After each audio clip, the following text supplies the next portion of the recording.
අයිබෝවන් අපි අද යන්නේ 2025 අපේ තියරි රිවිෂන් එකට සමගාමීව පැවැත්වෙන MCQ බූස්ටර් 4 QBTP ප්‍රෝග්‍රෑම් එක යටතේ නැත්නම් QBT ප්‍රෝග්‍රෑම් එක යටතේ තියෙන MCQ බූස්ටර් 4 සාකච්ඡා කරන්න. මේකට අපි පදනම් වෙන්නේ 2021 පේපර් එක 21 පේපර් එකේ ඔයාලට දැනට උගන්වපු පාඩම් වල කොටස් වලට අදාළව MCQ 32ක් මේකේ අපි අන්තර්ගත කරලා තිනවා. අපි ඒක සාකච්ඡා කරන යමු. හරි. මුලින්ම පළවෙනි ප්‍රශ්නය. පළවෙනි ප්‍රශ්නේ පුතේ. පළවෙනි ප්‍රශ්නේ තියෙන්නේ පහත දක්වා ඇති භෞතික රාශි යුගල අතරින්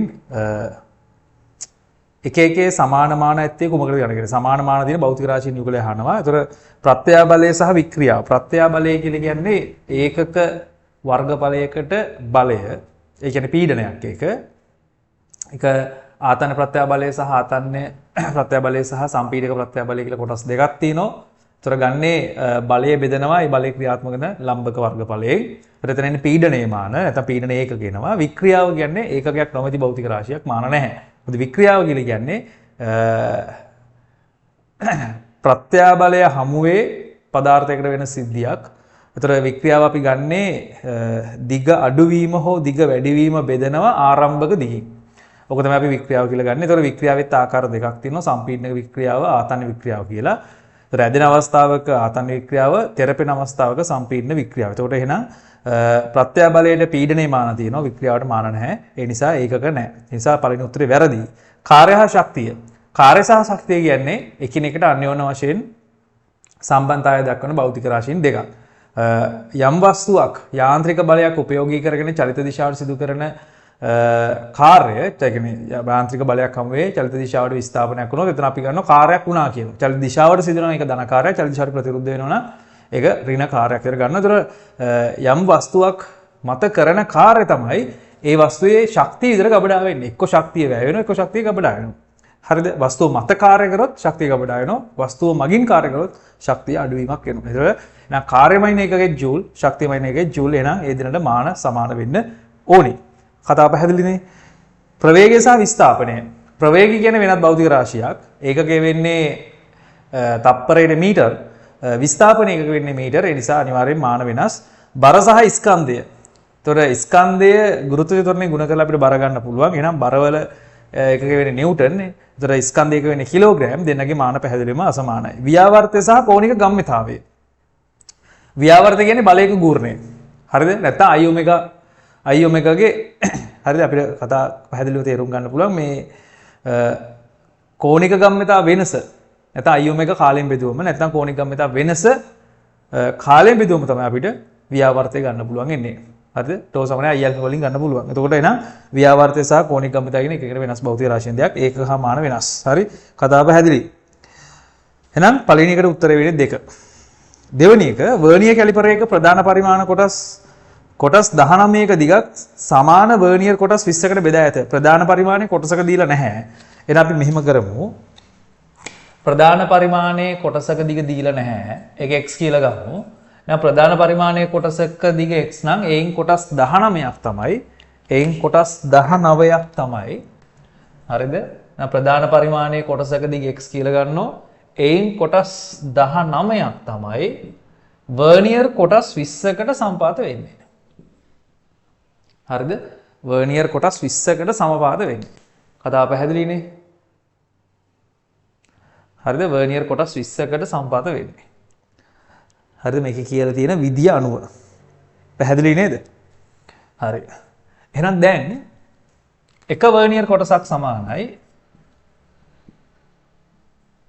එක වර්නියර් එකක් සමානයි 19යි x බෙදීම 20යි. එහෙනම් දැන් කුඩා මිනුම ගමු. කුඩා මිනුම සමානයි ප්‍රධාන පරිමාණයේ කොටසක විශාලත්වයෙන් අඩු කරනවා වර්නියර් කොටසක විශාලත්වය. එතකොට අපිට දීලා තියෙන උපකරණේ කුඩා මිනුම දීලා තියෙනවා 0.025යි. මෙතන අපිට එනවා 20x ඍණ 19x බෙදීම 20යි. හරි. මෙතන සුළු කරන් පස්සේ එනවා අපිට 2.5 වැඩි කිරීම 10 ඍණ 2යි. කුඩා මිනුම දීලා තියෙන්නේ අපිට මිලිමීටර වලින්. ඒක එහෙම තිබ්බනම් ලේසි නේ. මිලිමීටර වලින් කෙලින්ම තියාගමු.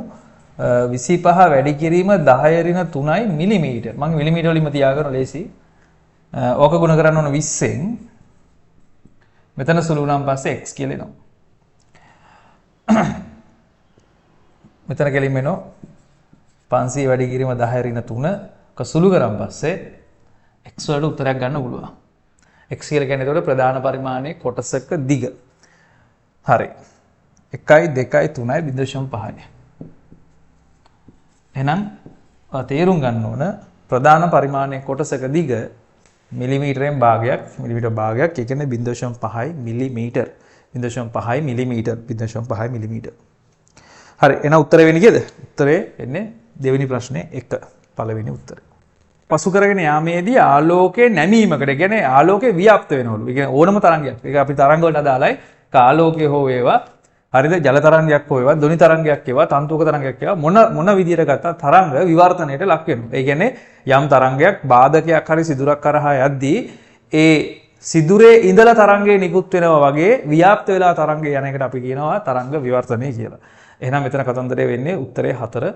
තියුණු ධාරය පසු කර යෑමේදී ආලෝකයේ නැමීමකට බඳුන්වනවා නම් ඒකට අපි කියනවා විවර්තනය කියලා. අපි විවර්තන රටා ගැන අදහසක් කරලා තියෙනෝනේ. නම් 3 උත්තරේ 4. හතරවෙනි එක. පද්ධතියක් මත බාහිර බල ක්‍රියා නොකරයි නම් පද්ධතියක් මත බාහිර බල ක්‍රියා කරන්නේ නැහැ. පද්ධතියක් මත බාහිර බල ක්‍රියා නොකරයි නම්. හරි මේ බලන්නකෝ. හතරවෙනි MCQ එක. පද්ධතියක් මත බාහිර බල ක්‍රියා නොකරයි නම්. අපි හිතමු හරිද අසන්තුලිත බාහිර බලය ශුන්‍යයි කියලා හිතමු. එහෙනම් ඕනෑම ආකාරයේ ගැටුමක් සඳහා අපිට සිලබස් එක තුල ඉගෙන ගන්න තියෙන්නේ ගැටුම් වර්ග 3යි. ගැටුම් වර්ග 3යි. එකක් තමයි ප්‍රත්‍යස්ත ගැටුම්. ප්‍රත්‍යස්ත ගැටුම්. අනිත් එක්කෙනා තමයි අප්‍රත්‍යස්ත ගැටුම්. අප්‍රත්‍යස්ත ගැටුම්. අනිත් එක්කෙනා තමයි පූර්ණ අප්‍රත්‍යස්ත ගැටුම්.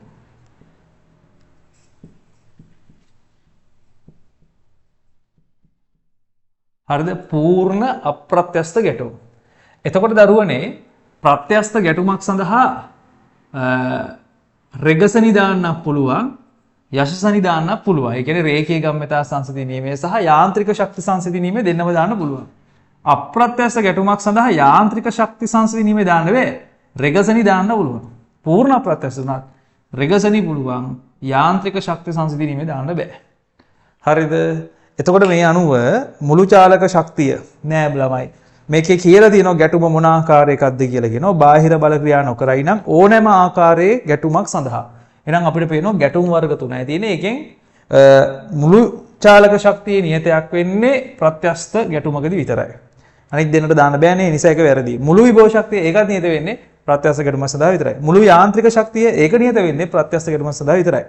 මුළු කෝණික ප්‍රවේගය ඒක පුළුවන් මේ මුළු කෝණික ප්‍රවේගය කියන සංකල්පය එක හරියන්නේ නැහැ. මොකද හේතුව කෝණික ගම්මිතාව වගේ තියෙන්න ඕනේ. එහෙම තිබ්බනම් අපිට අදහසක් ගන්න පුළුවන්. එහෙනම් මුළු රේඛීය ගම්මිතාව. එහෙනම් එයා තමයි අපිට දාන්න වෙන්නේ. මුළු රේඛීය ගම්මිතාව ඕනම ගැටුමක් සඳහා සංසිඳිකයි. මුළු රේඛීය ගම්මිතාව ඕනම ගැටුමක් සඳහා සංසිඳිකයි. බාහිර අසන්තුලිත බල නොමැතිනම්. බාහිර අසන්තුලිත බල නොමැතිනම්. හරි. ඒක කෙලිම තියරියේ තියෙන පොයින්ට් එකක් කෙලිම පාඩම් වෙලා තියෙනවා. හරි. එහෙනම් හතරවෙනි එකටත් උත්තරේ හරිනේ පුතේ. හරි. හතරවෙනි එකටත් උත්තරේ හරි. පස්වෙනි MCQ එකට යමු. හරි පස්වෙනි MCQ එකට යමු. පස්වෙනි එකේ තියෙන්නේ පරිපූර්ණ වායුවක මධ්‍යන්න චාලක ශක්තිය රඳා පවතින්නේ කියලා අහන්නේ. ඉතින් මධ්‍යන්න චාලක ශක්තිය රඳා පවතින සූත්‍රය පොඩ්ඩක් ඔළුවට අයිඩියා එකක් තියෙන්න ඕන. මධ්‍යන්න චාලක ශක්තිය සමානයි 2න් 3යි KT.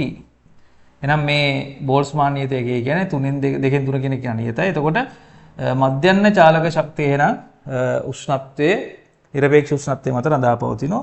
එහෙනම් මෙතන දීලා තියෙන ප්‍රකාශන අනුව පීඩනය මත වැරදි, පරිමාණ මත වැරදි, ඝනත්වය මත වැරදි, විශ්වතාප ධාරිතාව මත වැරදි. එහෙනම් නිරපේක්ෂ උෂ්ණත්වය මත තමයි රඳා පවතින්නේ. එහෙනම් පහේ උත්තරේ 4. පහේ උත්තරේ 4. හරි. 6 වෙනි MCQ එක. ඉතාමත් හොඳ ප්‍රශ්නයක් ගැටුම් සහ සම්බන්ධ කරගෙන තියෙන්නේ. මේක හොඳට කියවන් යද්දි කියලා දෙනවා පූර්ණ අප්‍රත්‍යස්ත ගැටුමක් සඳහා. පූර්ණ අප්‍රත්‍යස්තයි. එහෙනම් මේ බලන්න පූර්ණ අප්‍රත්‍යස්ත කියනකොට මේකේ ලක්ෂණ කිහිපයක් තියෙනවා ළමයි. එකක් තමයි ගැටුම සිදු වුණාන් පස්සේ ගැටුම සිදු වූ වස්තු දෙක අතර සාපේක්ෂ චලිතයක් තියෙන බෑ. ඒ කියන්නේ ගැටුමෙන් පස්සේ හරිද? ගැටුමෙන් පස්සේ පද්ධතිය සංයුක්ත පද්ධතියක් බවට පත් වෙනවා. ඕක තමයි මේකේ අදහස. හරිද? එතකොට අපි මේකේ යාන්ත්‍රික ශක්ති සංසිඳී දාන්න බෑ. රේඛීය ගම්මිතා සංසිඳීමේ දාන්න පුළුවන් සලකුණු ලබන දිශාවක් ඔස්සේ. මොකද ගැටුමකදී ඇති වෙන්නේ ඒ වස්තුව මත වෙන වෙනම හරිද? වෙන වෙනම බාහිර බලවන පද්ධතියට අභ්‍යන්තර බලවන ගැටුම් ආවේගී බල ඇති වෙන්නේ. ඒ නිසා සමස්ත පද්ධතිය සලකලා අපිට කැමති දිශාවකට රේඛීය ගම්මිතා සංසිඳීමේ දාන්න පුළුවන්. එතකොට මම දානවා පද්ධතියට අදාළව පද්ධතියට දාන්නේ. 6 වෙනි MCQ එකේ. එතකොට මම මෙහෙම දෙයක් කරනවා. මේ බලන්න. සුමට කිව්ව නිසා ඝර්ෂණ බල නැහැ. එහෙනම් බාහිර බල නැහැ. 2v ප්‍රවේගයෙන් චලනය වන කැපිටල් M ස්කන්ධයක්. 2v වේගයෙන් චලනය වන කැපිටල් M ස්කන්ධයක්. ඇවිල්ලා එම දිශාවටම චලිත වන හරිද 2m එම දිශාවටම චලිත වෙන කැපිටල් M v ප්‍රවේගයෙන් ගමන් කරන වස්තුවක් එක්ක ගැටෙනවලු. ගැටිලා මේක ගැටෙන්නේ පූර්ණ ප්‍රත්‍යස්ත ගැටුමක්. මේ පූර්ණ අප්‍රත්‍යස්ත ගැටුමක්. සමා වෙන්න පූර්ණ අප්‍රත්‍යස්ත ගැටුමක්. එතකොට මේක 2m ස්කන්ධයක් වෙනවා. දැන් මෙයාට තියෙන ප්‍රවේගය අපි දන්නේ නැහැ. එහෙනම් කරන්න තියෙන්නේ ගැටුමට පෙර පද්ධතියේ රේඛීය ගම්මිතාව ගැටුමට පසු පද්ධතියේ රේඛීය ගම්මිතාවට සමාන කරන එක. එහෙනම් මෙතන දෙවිච්ච රේඛීය ගම්මිතාව වෙන්නේ 2ක් mv ධන එම දිශාවටම මෙයා තියෙන්නේ mv එකක් ධන ගැටුමෙන් පස්සේ යන පැත්ත ගැන අපිට අදහසක් තියෙනවා. මුලින් තිබිච්ච මුළු ගම්මිතාව පද්ධතියේ 3යි mv දකුණට එන එක මෙයාටත් තියෙන්න ඕන. නම් 2යි mv dash නම් මෙවන් m m කැපිලා ගියා 3v සමානයි 2v dash එහෙනම් v dash සමානයි 3v බෙදීම 2යි අපි සලකපු දිශාවට තියෙන්නේ. now උත්තරේ 3v බෙදීම 2ක ගැටුමෙන් පසු පද්ධතියට රේඛීය ප්‍රවේගයක් පවතිනවා. හරිද? පැහැදිලි නේද කතන්දරේ? ගැටුමෙන් පසු පද්ධතියට සලකුණු ලබන දිශාව ඔස්සේ පුතේ 3v බෙදීම 2ක ප්‍රවේගයක් තියෙනවා. එහෙනම් උත්තරේ වෙන්නේ 4 වෙනි උත්තරය. හරිද? 4 වෙනි උත්තරය. පැහැදිලි නේද? හරි. යමු ඉස්සරහට. 7 වෙනි ප්‍රශ්නය. එවන්.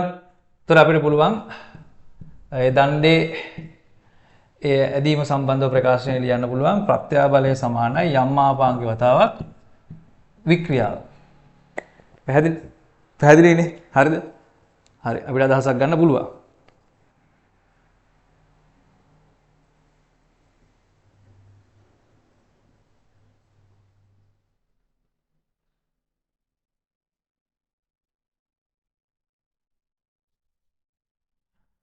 හරි.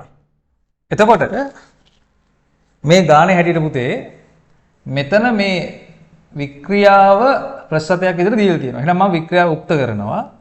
එහෙනම් වික්‍රියාව සමානයි බලය බෙදීම හරස්කඩ වතාවක් යම් ආකාරයක. දැන් මේ දෙපැත්තම මම 100ෙන් ගුණ කරනවා. මෙයත් 100ෙන් ගුණ කරනවා. මෙන්න මෙයා තමයි අපිට දීලා තියෙන්නේ 0.2ක් කියලා. 0.2 හොඳට බලන්න ගන්න කියලා 0.2යි 100ට කියලා දීලා තියෙන ඕක. බලයේ විශාලත්වය දීලා තියෙනවා 3.5 වැඩි කිරීම 10/3යි. හරස්කඩ වර්ග බලය. ඒක තමයි අපෙන් අහන්නේ කොපමණ තියෙන්න ඕනද කියලා. හරිද? යම් ආපාංග දීලා තියෙනවා 7 වැඩි කිරීම 10/10යි. හරිද? වැඩි කිරීම 100%. හරි. ඔතන දැන් ඔක සුළු කරලා ඉවරලා මෙන්න මෙයාව හොයා ගන්න තියෙන්නේ. හරිද? අන්න එයාව හොයා ගන්න තියෙන්නේ. එතකොට මට හරස්කඩ වර්ගඵලය නම් හොයා ගන්න පුළුවන්. හරස්කඩ වර්ගඵලය සමානයි 3.5 වැඩි කිරීම 10/3 බෙදීම 0.2 වැඩි කිරීම 7 වැඩි කිරීම 10/10. එක 100නුත් වැඩි කරගන්න ඕනේ. 3.5 එකයි මෙතන 4 2යි මේක සුළු කරාම 0.4යි. ඒ නිසා එක බෙදීම 4 වැඩි කිරීම 10/5 බෙදීම 10/9. හරිද? මේක සුළු නම් පස්සේ මෙතන සුළු වුණාන් පස්සේ 0.2යි 5යි එතන 10 ඍණ 4යි වර්ග මීටර. හරිද? මේක සුළු කරන් පස්සේ එනවා 2.5 වැඩි කිරීම 10 ඍණ 5යි වර්ග මීටර. ඒ නිසා මේ උත්තරේ තියෙන පුතේ 4 වෙනි පිළිතුරේ. හරි. ඒකේ තර්කණය කිරීමක් නැහැ පුතා. තිබ්බේ අපිට හදන්න. ඒ නිසා අපි ඒක හදලා දාන්න ඕනේ. හරිද? ඒක කෙලින්ම සූත්‍රයට ආදේශ කිරීමක් තියෙනවා. එතකොට තමන් දැනගන්න ඕනේ මෙන්න මේ මෙයා ප්‍රසතයක් කරලා ආදේශ කරගන්න. එහෙම නැත්තම් ළමයෙක්ට මෙහෙම කරන්නත් පුළුවන්. දැන් මම මේ කරන්නේ පේපර් සාකච්ඡාවක් නේ. ඒතර පේපර් සාකච්ඡාවකදී හැම විදියෙම කියලා දෙන්න ඕන ළමයිට. අපිට දීප මෙන්න මෙහෙම විකල්ප ක්‍රමයක්. වික්‍රියාව අපිට අග දීලානේ තියෙන්නේ නම් මම පැත්තකින් ලියනවා මෙහෙම. මොකද්ද? හරිද? හරි. වික්‍රියාව හරිද? ප්‍රසතයක් විදිහට ලිව්වොත් උත්තරය ඇවිල්ලා තියෙන්නේ 0.2යි. එහෙනම් ඔයාලට ලියන්න පුළුවන් මෙන්න වික්‍රියාව කිය දෙන්නේ 0.2 බෙදීම 100යි. එහෙනම් E බෙදීම L තියෙන තැනට ඔයාට 0.2 බෙදීම 100 ආදේශ කරගන්න මේක පුළුවන්ව තිබ්බා. එහෙම තියලා ඔක සුළු කරා නම් ඒත් උත්තරේ ගන්න පුළුවන් හරස් කඩ සඳහා. හරි නේද? ඒතර ක්‍රම කිහිපයක් තියෙනවා. මම එකපාර මේ සමීකරණයෙන් ප්‍රසතේ හදාගෙන ඉස්සරහට ගියා. එහෙම පුළුවන් නැත්නම් වෙනම ප්‍රසතේ අරගෙන වික්‍රියාව හොයලා ආදේශ කරන්න පුළුවන්. හරිනේ? හරි ඉස්සරට යමු. ඊළඟට තියෙන ප්‍රශ්න ඉතාමත් හොඳ ප්‍රශ්නයක්. ඉතාමත් හොඳ මට්ටමේ තියෙන ප්‍රශ්නයක්. මොකද ඕනම ළමෙක් මේකේ මූලික අදහස ඔළුවට ගන්නවා. හැබැයි මූලික අදහස ගත්ත පළියටම මේකේ පිළිතුර ගන්න ටිකක් අමාරු වෙන්න පුළුවන්. මොකද එක වගේ උත්තර දෙකක් තියෙනවා. ඒතකොට එතන ගණනය කිරීමක් කරලා තමයි හරිම පිළිතුර හොයාගන්න වෙන්නේ. හරිම පිළිතුර හොයාගන්න වෙන්නේ. අපි බලමු පුතා. හරිද? අපි බලමු. මෙන්න මේ වගේ කෙනෙකුට හරස් කඩ වෙනස් තන්තුන් දෙකක් දීලා තියෙනවා. එකක් සිහින් හරස් කඩක් තියෙන තුනිහි තන්තුවක්. හරිද? අනිත් එක්කෙනා මේ වගේ ඝන හරස් කඩක් තියෙන හරිද? මේ වගේ ඝන හරස් කඩක් තියෙන හරිද? මේ වගේ ඝන හරස් කඩක් තියෙන තන්තුවක්. දැන් මේ තන්තුව දිගේ මෙන්න මේ දකුණු අත පැත්තට තීරයක් තරංගයක් යවනවා කියලා කියනවා. තීරයක් තරංගවල වේගයේ විචලනය වඩා හොඳින් කියලා අහන්න. ඒතර අපිට තරංග වේගයේ විචලනය වෙන විදිහේ ප්‍රස්ථාරයක් පෙන්වලා තියෙනවා. කාලය සමග මේක A තන්තුව, මේක B තන්තුව. A තන්තුව සහ B තන්තුවේ දෙන්නගෙම දිගවල් සමානයි. ඒ නිසා අපිට කාලය ගැන අදහසක් ගත්තොත් S සමානයි VT. හරිද? එතකොට ප්‍රවේගය වැඩි කෙනා අඩු කාලයක් යනවා. හරිද? ප්‍රවේගය වැඩි කෙනා අඩු කාලයක් යනවා. ප්‍රවේගය අඩු කෙනා වැඩි කාලයක් යනවා. එතකොට ඒක ගැනත් අදහසක් තියෙනවා. නමුත් මේක සමානව දෙපැත්තට බෙදලා තියෙනවා. මම වගේ ප්‍රශ්න හදුණා. මම ඒකත් පොඩ්ඩක් මෙතනට දාලා තව ප්‍රශ්න සංකීර්ණ කරන්න තිබ්බා වුණා. හරිද? නමුත් ප්‍රශ්නයක් නැහැ. මෙන්න මේ විදිහට තමයි ප්‍රකාශනය තියෙන්නේ. අපි දැන් ඔක චෙක් කරලා බලමු පුතා. අහන්නේ A වල ඉඳන් B වලට තීරයක් තරංග ප්‍රවේගය යනකොට තීරයක් තරංග ප්‍රවේගය වෙනස් වෙන්නේ කොහොමද කියලා මෙන්න මේ කාලයට ඉදිරියව තීරයක් තරංග ප්‍රවේගයේ ප්‍රස්ථාරය. හරි. අපි බලමු තීරයක් තරංග ප්‍රවේගය රඳාපවතින සාධක ගැන. ඝන මාධ්‍යයක් තුළ තීරයක් තරංග ප්‍රවේගය. තන්තු ආතතිය බෙදීම ඒ තන්තුවේ ඒකක දිගක ස්කන්ධයේ වර්ගමූලය. එතකොට ළමයි මේක ගාන කියනවා B තන්තුවේ අනෙක් කෙළවර අචල බිත්තියකට සවි කොට ඇත. තන්තු දෙකම එකම ආතතියකට යටත් කර ඇත. තන්තු දෙකම එකම ආතතියකට යටත් කර ඇත. එහෙනම් පුතා අන්න මොකද වෙන්නේ? තන්තු ආතතිය නියතයි. තන්තු ආතතිය නියතයි. හරිද? තන්තු ආතතිය නියතයිනේ. එහෙනම් අනිවාර්යෙන් මොකද වෙන්නේ? මෙන්න මේ ඒකක දිගක ස්කන්ධය මත තීරයක් තරංග ප්‍රවේගය රඳාපවතිනවා. තීරයක් තරංග ප්‍රවේගය රඳාපවතිනවා. එතකොට අපිට කියලා තියෙනවා දත්තයක් දීලා තියෙනවා B තන්තුවේ හරස්කඩ වර්ගඵලය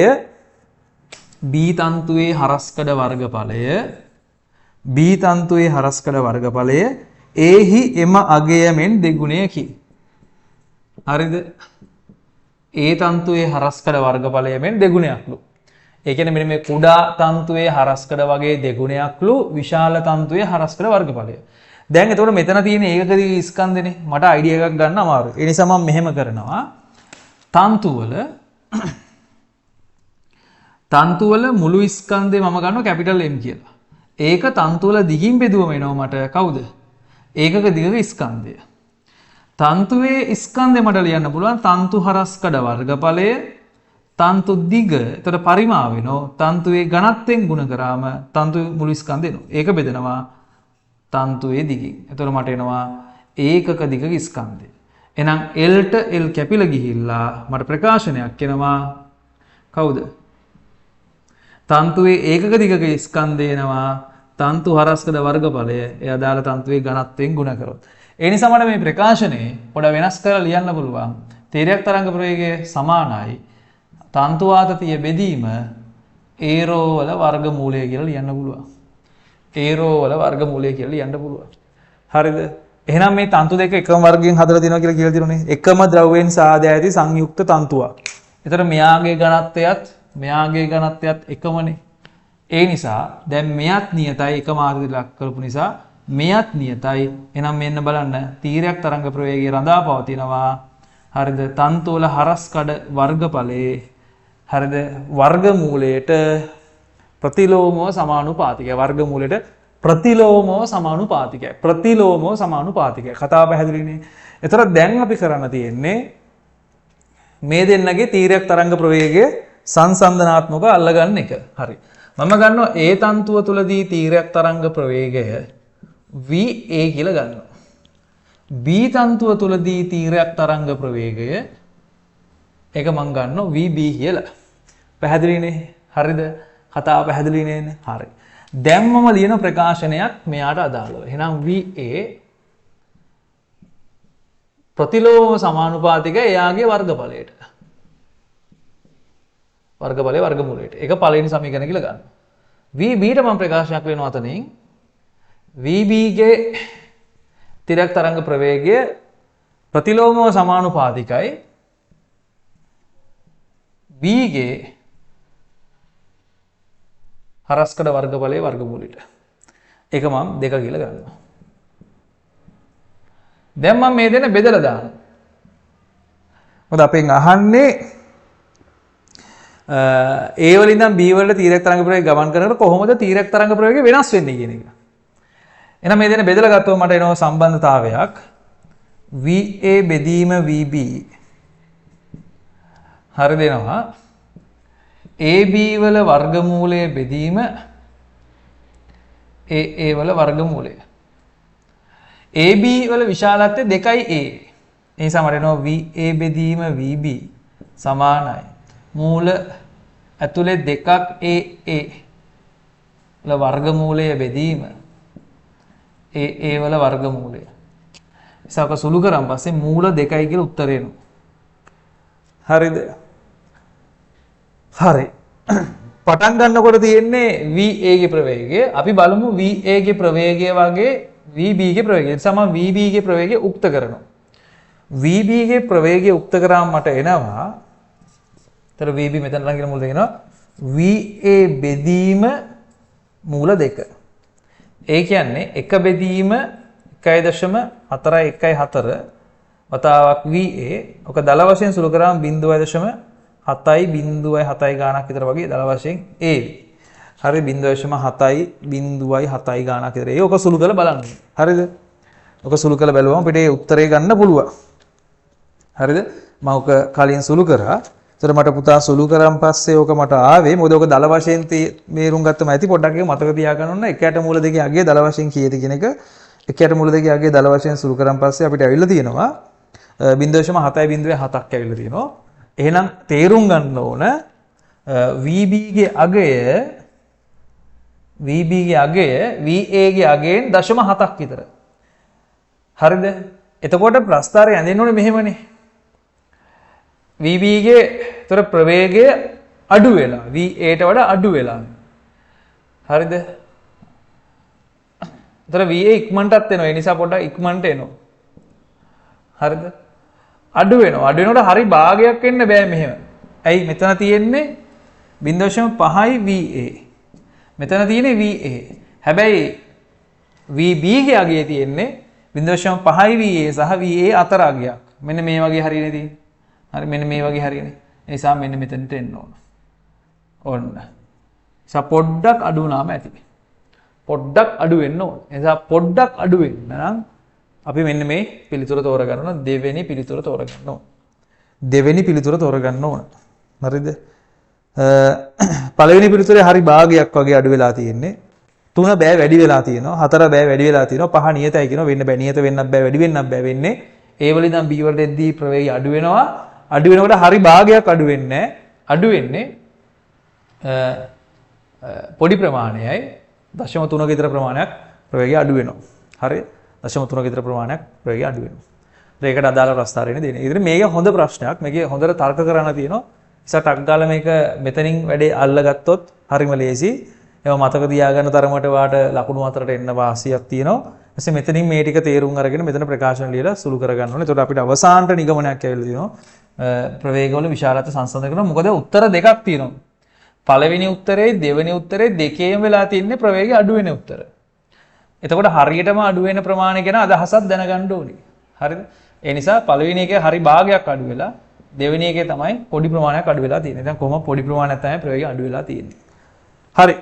ඒ 8 වෙනි ප්‍රශ්නේ පිළිතුර අපි සාකච්ඡා කරේ. 9 වෙනි එක පුතේ අපි මීට කලිනුත් මේ අවතල කාය සම්බන්ධව කතා කරලා තියෙනවා. ඒකේ P කිරණ අවස්ථාව හරි ඒක. ඒ P කිරණය ආපස්සට දික් කරොත් F හරහා යනවා. ඒතකොට P හරි. Q එකත් හරි. හරිද? වස්තුවේ ඉඳලා Q පටන් ගන්න තැනට රේඛාවක් ඇඳොත් ඒකත් මොකද වෙන්නේ? නාභිය හරහා ගමන් කරනවා. ඒතකොට ඒකත් හරි. ඊට පස්සේ ප්‍රකාශ කේන්ද්‍රය හරහා යන ඒවා වර්තනකින් තොරව යනවා. ඒකත් හරි. S කිරණය වැරදි. මොකද එතන වස්තුවේ ඉඳලා රේඛාවක් ඇඳලා බලන අපගමනයකට ලක් වෙලා නැහැ. ඒ නිසා S වැරදි PQR හරි. එතකොට නිවැරදි පිළිතුර එන්නේ PQR පමණි උත්තරේ 4. හරි PQR පමණි උත්තරේ 4.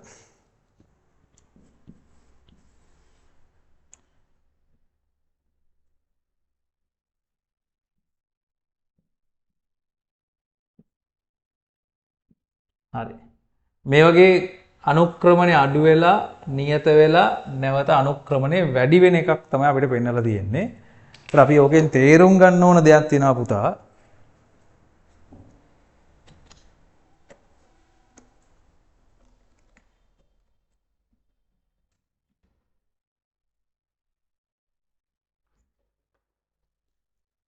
හරි අපි ඕකෙන් තේරුම් ගන්න ඕන දෙයක් තියෙනවා. ඒතර මෙතන තියෙන්නේ පළවෙනි කාල සීමාව. එතකොට මෙතනින් ගන්නම් දෙවෙනි කාල සීමාව. මේ වගේ තැනකින් ගන්න තුන්වෙනි කාල සීමාව. එතකොට මෙතන තියෙන්නේ පුතේ පැහැදිලිවම ප්‍රස්ථාරයේ ධන අනුක්‍රමණය අඩු වෙන එකක් නේ තියෙන්නේ මේ. ධන අනුක්‍රමණය අඩු වෙලා. මෙතන තියෙන්නේ අනුක්‍රමණයක් නැහැ. මෙතන තියෙන්නේ ධන අනුක්‍රමණය වැඩි වෙන එකක් නේ. විස්ථාපන කාල ප්‍රස්ථාරයක අනුක්‍රමණය. හරිද? විස්ථාපන කාල ප්‍රස්ථාරයක ඒ කියන්නේ සරලවම කිව්වොත් අපි තේරුම් ගන්න ST කාල ප්‍රස්ථාරයක අනුක්‍රමණයෙන් ප්‍රවේග දෙන්නේ අනුක්‍රමණයේ ලකුණෙන් දෙන්නේ. අනුක්‍රමණයේ ලකුණෙන් දෙන්නේ ප්‍රවේගයේ දිශාව. හරිද? එහෙනම් මෙතන තියෙන්නේ ධන අනුක්‍රමණයක්. මෙතන අනුක්‍රමණ බිඳුවයි. මෙතන තියෙන්නේ ධන අනුක්‍රමණයක්. මෙතන පුතා ධන අනුක්‍රමණය අඩු වෙනවා. මෙතන වෙන්නේ ධන අනුක්‍රමණය වැඩි වෙන එක. එහෙනම් මෙතන තියෙන්නේ ධන ප්‍රවේගය අඩු වීමක්. මෙතන තියෙන්නේ ධන ප්‍රවේගය වැඩි වීමක්. හරිද? මෙතනදී ප්‍රවේගය බිඳුවයි. එහෙනම් මොකද වෙන්න ඕන? පටන් ගන්නකොට අනුක්‍රමණයක් තිබෙන නිසා ධන අනුක්‍රමණයක් තියෙනවා. එහෙනම් ප්‍රවේග කාල ප්‍රස්ථාරය මේකේ අපිට අඳින්න තියෙන්නේ. ප්‍රවේග කාල ප්‍රස්ථාරය අඳිනකොට මෙන්න මේ වගේ හැඩයක් එන්න ඕනේ. එහෙනම් මේ බලන්න. හරි. පටන් ගන්නකොට විස්ථාපන ප්‍රස්ථාරය අනුක්‍රමණයක් තියෙනවා. ඒ කියන්නේ ධන ප්‍රවේගයක්, ධන අනුක්‍රමණයක්.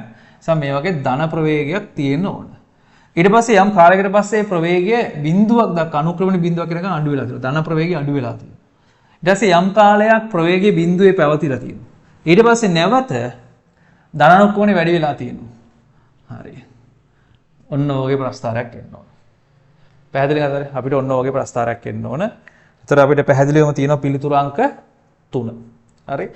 එහෙනම් මෙන්න මෙතනින් හරියට තේරුම් ගත්තොත් වැඩේ ලේසි. මෙතන ධන අනුක්‍රමණය අඩු වෙලා නම් ධන ප්‍රවේගය අඩු වෙලා ප්‍රවේගය බිඳුවක් වෙලා ධන ප්‍රවේගය වැඩි වෙලා. එහෙනම් මෙතන තියෙන මන්දනයක් නිශ්චලතාවයක් ත්වරණයක්. මන්දනයක් ධන දිශාවට මන්දනයක් නිශ්චලතාවයක් ධන දිශාවට ත්වරණයක්. කතාව පැහැදිලිනේ. එහෙනම් පිළිතුරු අංක 3. අපි දන්නවා මේ දීලා තියෙන අදාළ තැනට අදාළව තියෙන පීලක්ෂයේ විස්ථාපනය. ඒතර පීලක්ෂයේ විස්ථාපනය ගත්තොත් අපිට ලියන්න පුළුවන් සරල අනුවර්චකයේ දෙන වස්තුවක විස්ථාපනය සමානයි විස්තාරය වතාවක් sin omega t. හරිද? ඔහොම ලියන්න පුළුවන්. කතාව පැහැදිලි නේද? හරිද? ඒ වගේම ලියන්න පුළුවන් මෙහෙම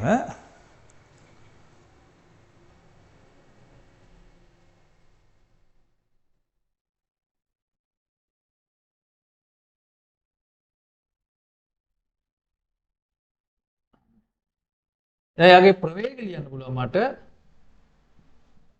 a omega cos omega t. එහෙම ලියන්න පුළුවන්. හරිද?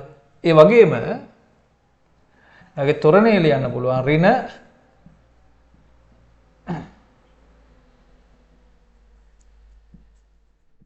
ඍණ a omega වර්ග sin omega t කියලා ලියන්න පුළුවන්.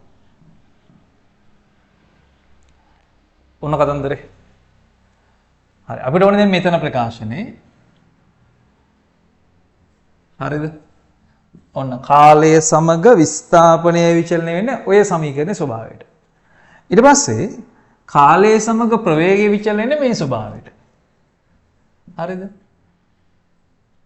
ඕන් කතන්දරේ. එහෙනම් විස්ථාපනයේ සයින් වක්‍ර ස්වභාවයක් තියෙනවනේ ප්‍රවේගයේ කොස් වක්‍ර ස්වභාවයක් තියෙන්න ඕන. හරිද? කතාව පැහැදිලි නේද? ඊට පස්සේ අපි දන්නවා සරලජ්‍යයේ දෙන වස්තුවක විස්ථාපනය සහ ප්‍රවේගය අතර සම්බන්ධතාවයක් තියෙනවා. හරිද? ඔමෙගා ධන හෝ ඍණ ඔමෙගා සමානයි a වර්ගයේ ඍණ x වර්ගයේ වර්ගමූලය. ඔය සමීකරණ පොඩක් ඔළුවේ තුල තියෙන්න ඕන. එහෙනම් අපිට මේකෙන් අදහසක් ගන්න පුළුවන් විස්ථාපනය උපරිම වෙනකොට ප්‍රවේගය අවම වෙනවා. බිඳුවක් එනෝනේ. හරිද? ඒ වගේම විස්ථාපනය අවම වෙනකොට ප්‍රවේගය උපරිමයක් එනවා. හරිද? එහෙනම් දැන් මේකේ දීලා තියෙන ප්‍රකාශන දිහා බැලුවම අපිට පේනවා x ගේ අගය උපරිම විස්තාරයට සමාන උපරිම විස්ථාපනයවත් විස්තාරයට සමාන කොට ප්‍රවේගය බිඳුවක් එන්න ඕන. ඊට පස්සේ අපිට පේනවා මේ ධන විස්ථාපනය අඩු වෙනකොට a වලින් ධන a වලින් ඉඳන් අඩු වෙනකොට එහෙනම් මොකද වෙන්න ඕන? ප්‍රවේගය වැඩි වෙන්න ඕන. මොන ප්‍රවේගයද වැඩි වෙන්නේ? ඍණ ප්‍රවේගය වැඩි වෙන්නේ. හරිද? ඍණ ප්‍රවේගය වැඩි වෙන්නේ. හරි. හොඳට ඒක තේරුම් ගන්න. ඍණ ප්‍රවේගය වැඩි වෙනවා. මොකද කොස් වක්‍රයක් තියෙන. ඒක අපි ගත්තොත් මේ වගේ ස්වභාවයක් ගත්තොත් මෙයාට අදාළව විස්ථාපනයේ උපරිම ගින්නේ ඊට පස්සේ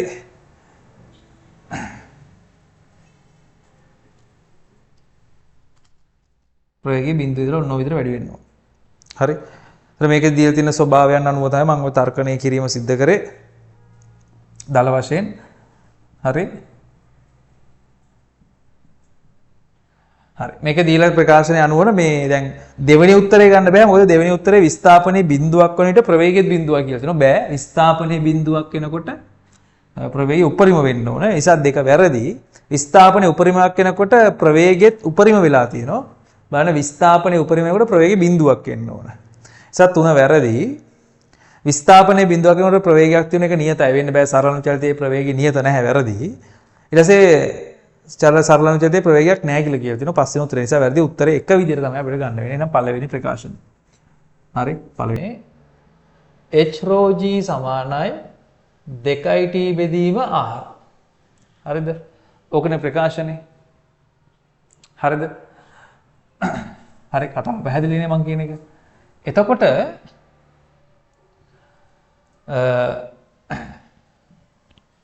මෙන්න මේ පීඩන වෙනස මොන විදිහට තිබ්බත් තියෙන්න ඕන. මේක මෙහෙම තිබ්බත් කේශික නලය මෙහෙම තිබ්බත් මේ කේශික නලය මෙහෙම තිබ්බත් එකම පීඩන වෙනස මේ අවස්ථා දෙකේ තියෙනවා. ඒතර මෙතන තියෙන පීඩන වෙනසවල් දෙක මෙතන පීඩන වෙනසයි මෙතන පීඩන වෙනසයි සමාන වෙන්න ඕනේ. එහෙනම් පීඩන වෙනසල් දෙක සමාන නම් පීඩනයේ රඳා පවතින්නේ කවුරු මතද? පීඩනයේ රඳා පවතින්නේ හරිද? පීඩන රඳා පවතින්නේ සිරස් උස මත. ඒතර මෙතන තිබ්බනම් සිරස් උසක් අපි ගමු මෙතන තිබිච්ච සිරස් උස දීලා තියෙනවා ගානේ 2 සෙන්ටිමීටර් කියලා. හරි? එහෙනම් මෙතනත් තියෙන්න ඕන කීයද? සිරස් උස 2 සෙන්ටිමීටර්. එතකොට මෙයා සිරසට ආනත කළ කෝණේ දීලා තියෙනවා. සිරසට අංශක 60ක් ආනත කරා. එහෙනම් තිරසට තියෙන අංශක 30යි. නිසා ජල කඳේ දිග මං ගන්නම් L කියලා. හරි එහෙනම් මට ලියන්න පුළුවන් sin 30 සමානයි සම්මුඛ පාදයේ 2 සෙන්ටිමීටර. එහෙනම් ජල කඳේ දිග L කියලා ගත්තොත් sin 30 කියන්නේ භාගයයි. එහෙනම් 2 බෙදීම L. එහෙනම් L කියලා කියන්නේ 4යි සෙන්ටිමීටර. හරිනේ 4යි සෙන්ටිමීටර කියලා එනවා අපිට. ඒක හරියම ලේසි. අර තර්කයේ පොඩ්ඩක් ඔළුව ඇතුලේ තියෙන්න ඕන. හරි. ඒ 12 වෙනි MCQ එක. හරි. ඒ 12. හරි. අපි ඊළඟට යමු 13 වෙනි එකට. කෙලින්ම අහන්නේ වස්තුවක අවස්ථිති ගූර්ණය පිළිබඳ පහසදා ප්‍රකාශ සලකා බලන්න කියලා. ඒ වස්තුවේ ස්කන්ධය මත රඳාවදී අවස්ථිති ගූර්ණය ඔහු ස්කන්ධය මත රඳා පවතිනවා. වස්තුවේ ස්කන්ධ ව්‍යාප්තිය මත පැහැදිලිවම ව්‍යාප්තිය මත බලා වෙනවා විභ්‍රමණාර්හය ජ්‍යාමිති කාර්ය මත හරි.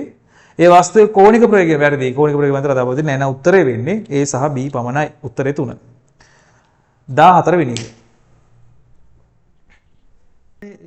තිරස් බටයක් තුලින් 3v වේගයෙන් ගලා යන වූ ඝනත්වය රෝවන ද්‍රවයක් සිරස් බිත්තියකට ලම්බකව ගැටි පොලා පැනීමකින් තොරව බිත්තිය දිගේ පහළට යන පසු ප්‍රවේගයක් නැහැ. ආරම්භක ප්‍රවේගයක් විතරයි තියෙන්නේ.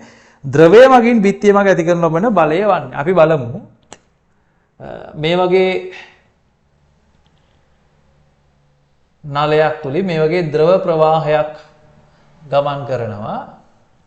බලමු අපි තප්පරයකදී මම කාලයේ තප්පර 1ක් කියලා ගන්නවා. තප්පරයකදී කියලා බිත්තියේ ගැටෙන ජල කඳේ ස්කන්ධය හොයාගමු. මේ තියෙන්නේ බිත්තිය. හරිද?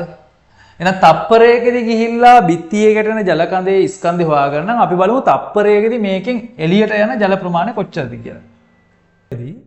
හරිද? තප්පරයකදී බිත්තියේ කියලා වදින ජල කඳේ විශාලත්වය හොයමු. ඒකට හොයන්න නම් මම තප්පරයකදී ගිහිල්ලා වදින ජල ස්කන්ධය ගන්නවා ශීඝ්‍රතාවය විතර mt කියලා ගන්නවා. හරස්කඩ ගුණ කිරීම ප්‍රවේගයෙන් මට පුළුවන් එතන ගිහිපු පරිමාව හොයාගන්න තප්පරයකට ඒක ඝනත්වයෙන් ගුණ කරාම මට එනවා කවුද? තප්පරයකට ගිහිල්ලා වදින ජල ස්කන්ධය එනවා. මට ඒ ටික හොයාගත්තම මට ලියන්න පුළුවන්. එහෙනම් තප්පරයකට වදින ජල ස්කන්ධය පුළුවන් හරස්කඩ A ජලය ගමන් කරන ප්‍රවේගය 3v ඝනත්වය ρ. නිසා මට එනවා 3i A ρ v. හරිද? එහෙනම් මෙතන දැන් බිත්තියේ ගිහිල්ලා වදින හරිද?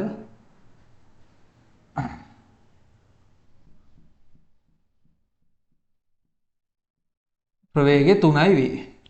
එතන තියෙන ස්කන්ධය තප්පරයකට වදින ස්කන්ධය මට ගන්න පුළුවන් ස්කන්ධ ශීඝ්‍රතාවය විතරනේ. ඒ ස්කන්ධය මට එනවා 3i A ρ v කියලා එනවා. එහෙනම් දැන් අපි බලමු මේකෙන් ගිහිල්ලා බිත්තියේ වැදුනන් පස්සේ මෙහෙම බිත්තියේ මෙයා වදිනෝනේ. හරිද? බිත්තිය කියලා වැදුනන් පස්සේ මේ බිත්තිය විසින් මෙයා මත ඇති කරන බලයක්. ඔන්න ඔය බලයේ විශාලත්වය මට ගන්න පුළුවන්. හරිද? m වීරින mu බෙදීම t. ඔතන මම චලන දිශාව මම මේ පැත්ත අපි දුමු ස්කන්ධ මත ඇති කරන බලය මේ පැත්තට මම ධනයි කියලා ගන්නවා. එතකොට කෙලින්ම එන්නේ බිත්තිය මගින් ස්කන්ධය මත ඇති කරන බලයනේ. අපෙන් අහන්නේ ද්‍රවය මගින් බිත්තිය මත ඇති කරන බලනේ.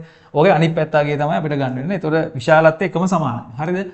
හරි. පසු අවස්ථාවේදී ගම්මිතාවක් නැහැ. ඍණ පෙරගම්මිතාව තියෙන්නේ ඍණ පැත්තට. ඒ නිසා ඍණ හරිද? ඍණ 3a රෝ v.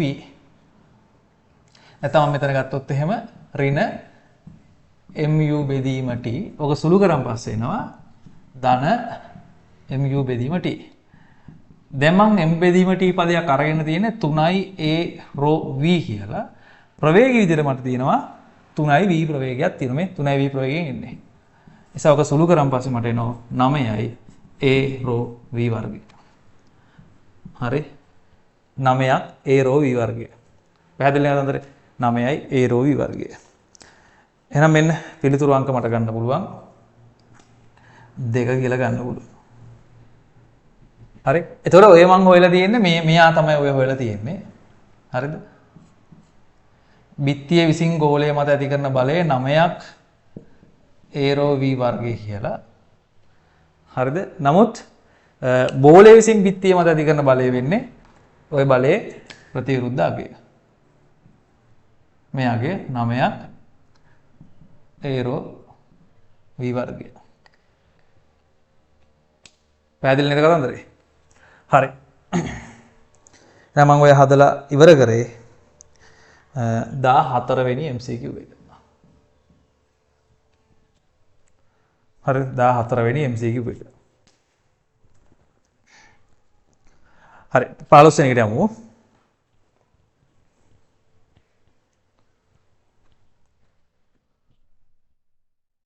ළමයි මේ 15 වෙනි ප්‍රශ්නේ පොඩි තියෙනවා පොඩි ඉතාමත් දැකුම් කළු භාවයක්.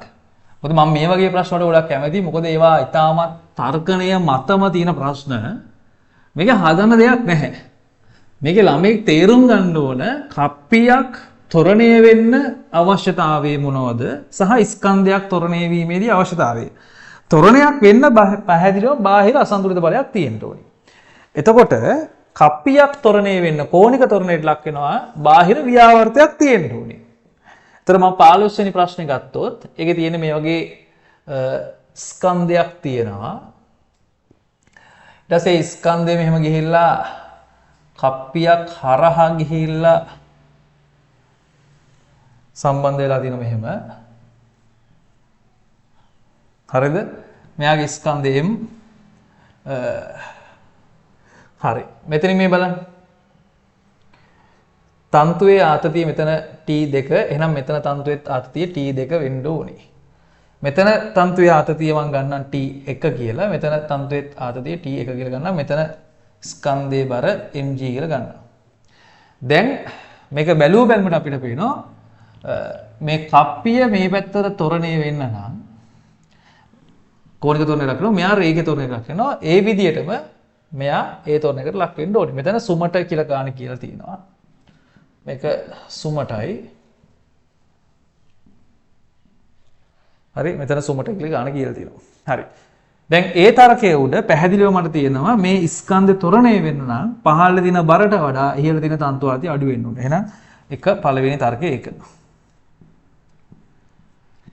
ඊළඟට තමයි කප්පිය දක්ෂිනාවර්ත දිශාවට කරකැවෙන්න නම් තලය තුලට තියෙන ව්‍යාවර්තය විශාලත්වයෙන් වැඩි වෙන්න ඕන. එතකොට මේ T1ටයි දැන් කප්පිය මම ගත්තොත් මේ පොඩ විශාල කරලා මම කප්පිය ගන්නවා. මෙතනින් මේ පැත්තට තියෙනවා T1 බලය. හරිද? ඒ වගේම කප්පිය මත මේ පැත්තට තියෙනවා T2 තන්තු ආතතිය. එතන කප්පියේ භ්‍රමණ කේන්ද්‍රයේ ඉඳලා මේ බලයන් වලට තියෙන දුරවල් කප්පිය අරයන්. මේ තියෙන්නේ. හරිද? කප්පිය අරයන්. පැහැදිලිනේ?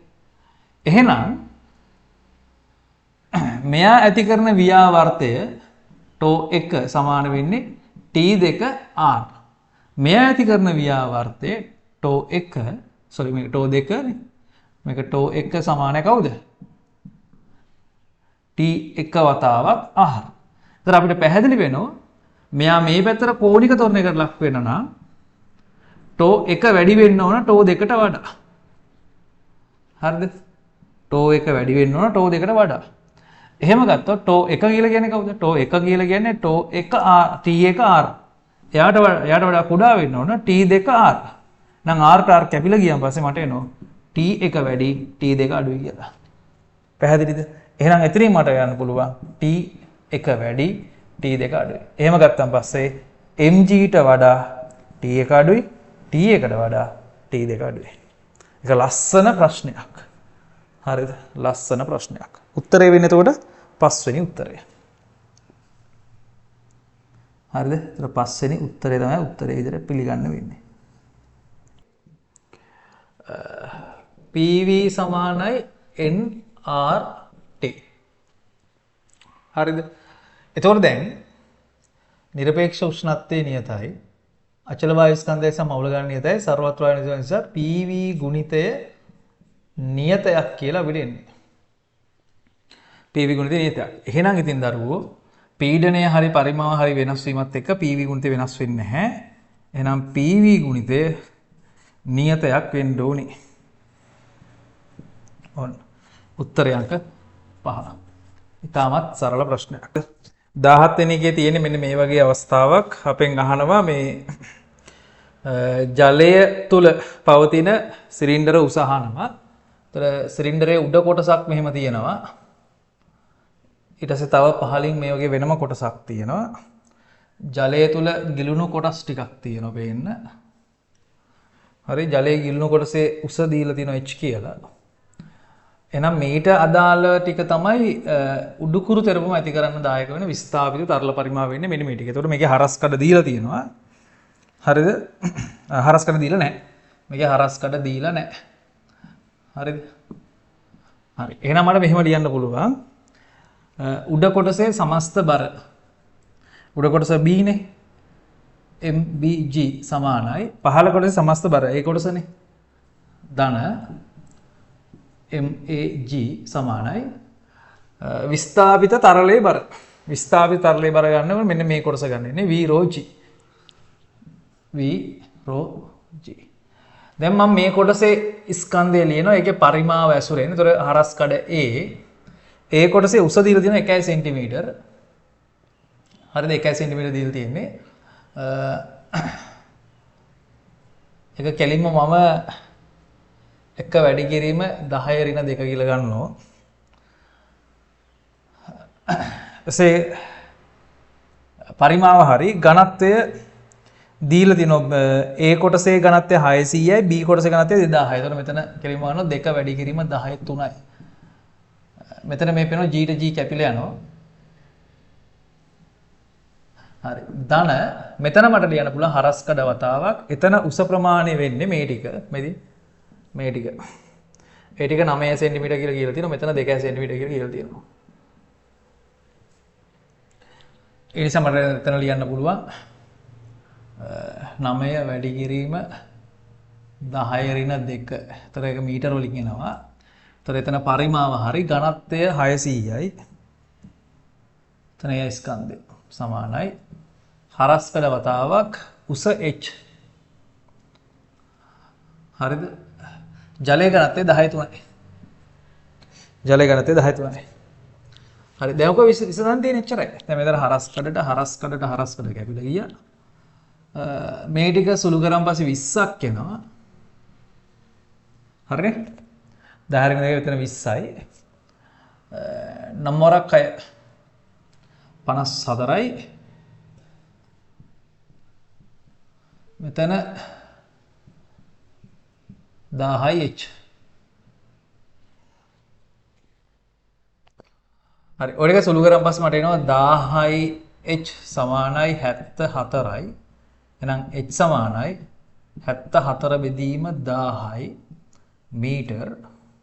ඔක සෙන්ටිමීටර් කරන්න 100ෙන් ගුණ කරන් පස්සේ මට එනවා 7.4යි සෙන්ටිමීටර් කියලා. එහෙනම් උත්තරේ 3 වෙනි එකේ තියෙනවා.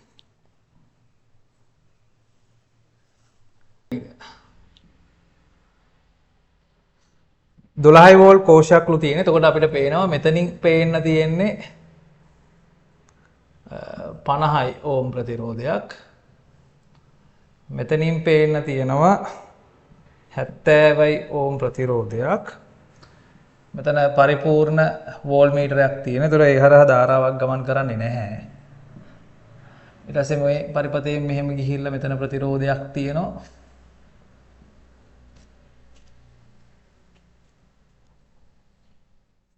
මෙතන 20යි මෙතන 100යි. හරි. මම මේක මෙහෙම සම්බන්ධ කරලා තියෙනවා 12 වෝල්ට් කෝෂයකට. මේ පැත්ත භූගත කරනවා. මෙතන 12 වෝල්ට් ධන 12 වෝල්ට් මෙතන ධන 12 වෝල්ට් මෙතනත් ධන 12 වෝල්ට්. හරිද?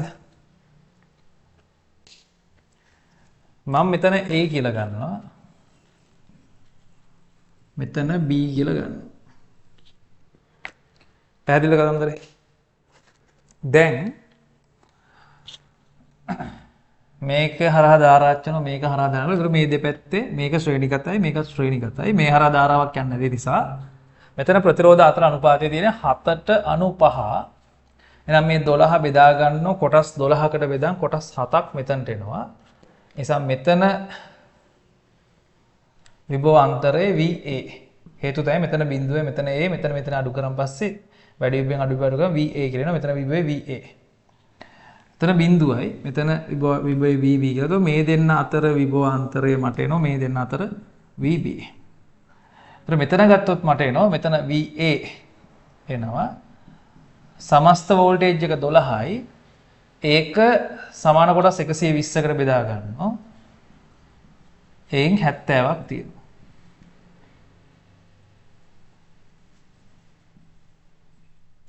බිඳුවක් කැපිලා ගියා. මෙතන 12ක් කැපුණා. ඒතර මට එනවා 7යි වෝල්ට් කියලා එනවා. එහෙනම් මෙතන වෝල්ටේජ් එක ධන 7යි වෝල්ට්. VB වල වෝල්ටේජ් එක මේ දෙපැත්තේ සමස්ත වෝල්ටේජ් එක 12යි. ඒක සමාන කොටස් 120කට බෙදා ගන්නවා. මොකද මුළු ප්‍රතිරෝධය 20. ඒකෙන් ඕම් 20කට අයිති විභව අන්තරය ගන්න ඕනේ. මෙයාට මෙයා කැපිලා ගියා. මෙයාට මෙයා කැපිලා ගියාම 2යි වෝල්ට් කියලා එනවා. ඒ නිසා මේ වෝල්ට් මීටරේ පාඨාංක වෙන්නේ හැමතිස්සෙම ධනාග්‍රේ විභවයෙන්. ඒ කියන්නේ VA ගෙන් අඩු කරන්න ඕන ඍණාග්‍රේ විභවය VB. VA ඇවිල්ලා තියෙනවා ධන 7යි වෝල්ට්. ඒකෙන් අඩු කරන්න දෙනවා 2යි වෝල්ට්. මොක අඩු කරාම අපිට එනවා ධන 5යි වෝල්ට් කියලා එනවා. හරියට කතන්දරේ හරියම ලේසි ප්‍රශ්නයක්. ලොකු අවුලක් නැති ප්‍රශ්නයක්. පිළිතුරු අංක 1.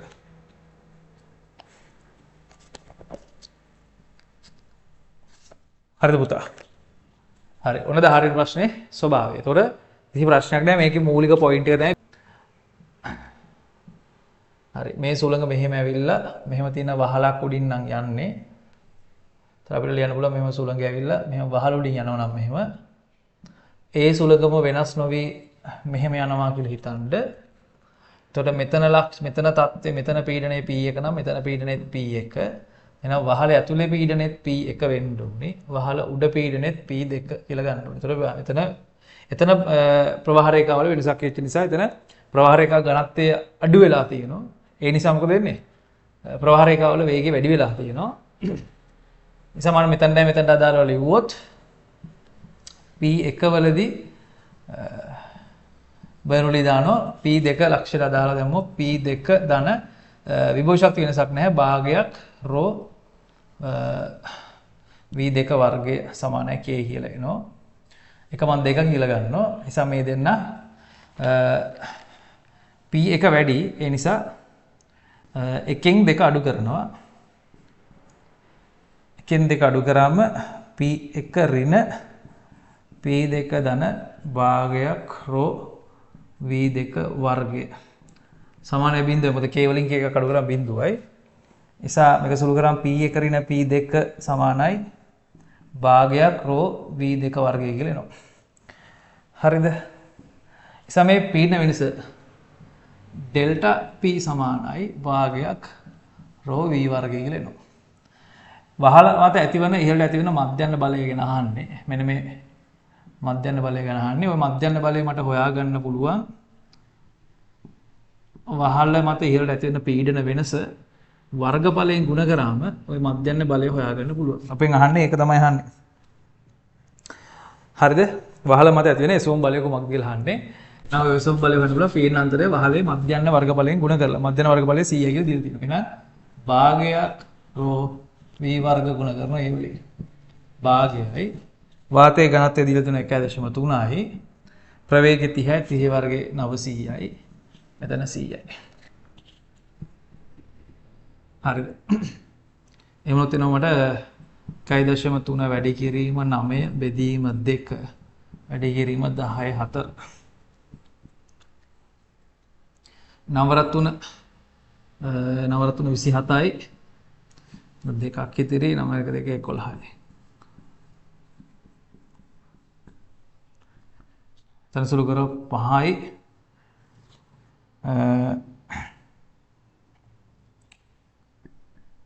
8යි 5 වැඩි කිරීම 10 5යි.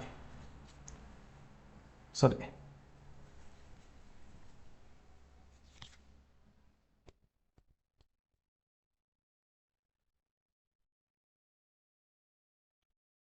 මෙතන උත්තරය 5.8යි 5යි 10 4ක් කියන උත්තර නිව්ටන්.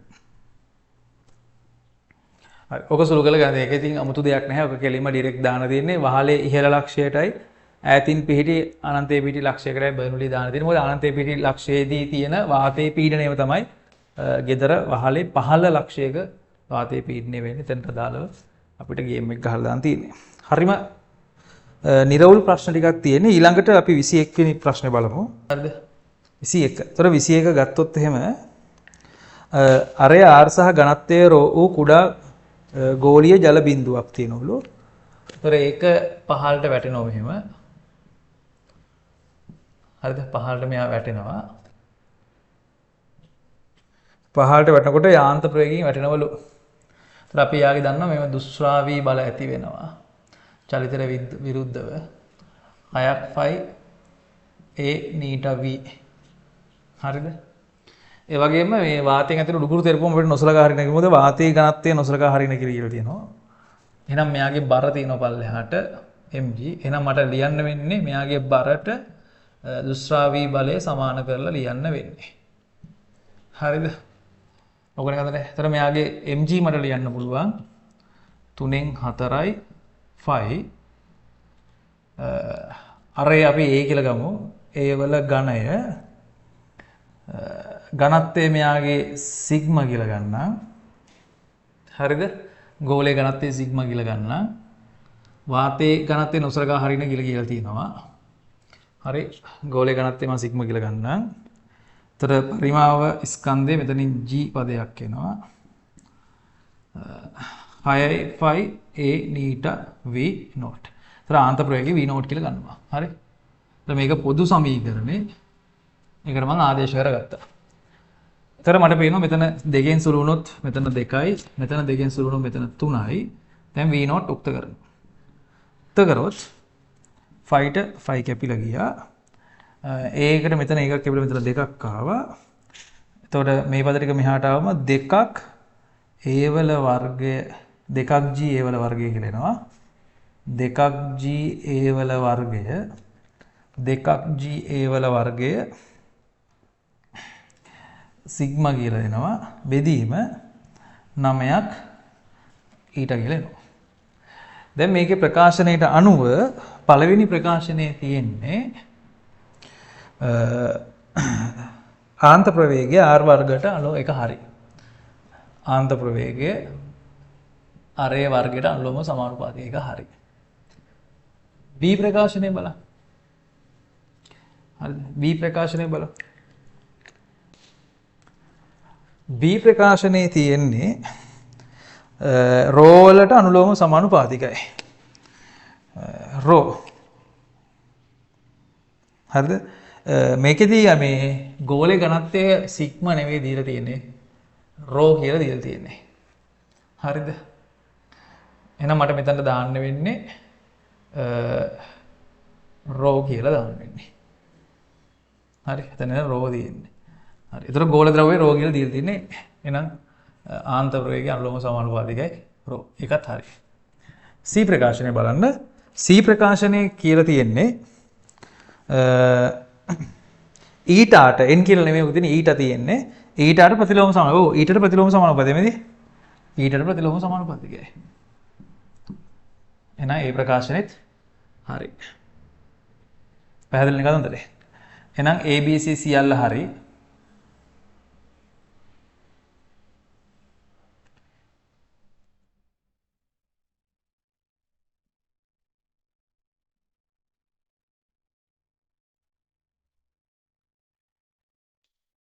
හරි ABC සියල්ල හරි. ඔන්න කතන්දරේ ඈ. ABC සියල්ල හරි. එහෙනම් උත්තරේ 5.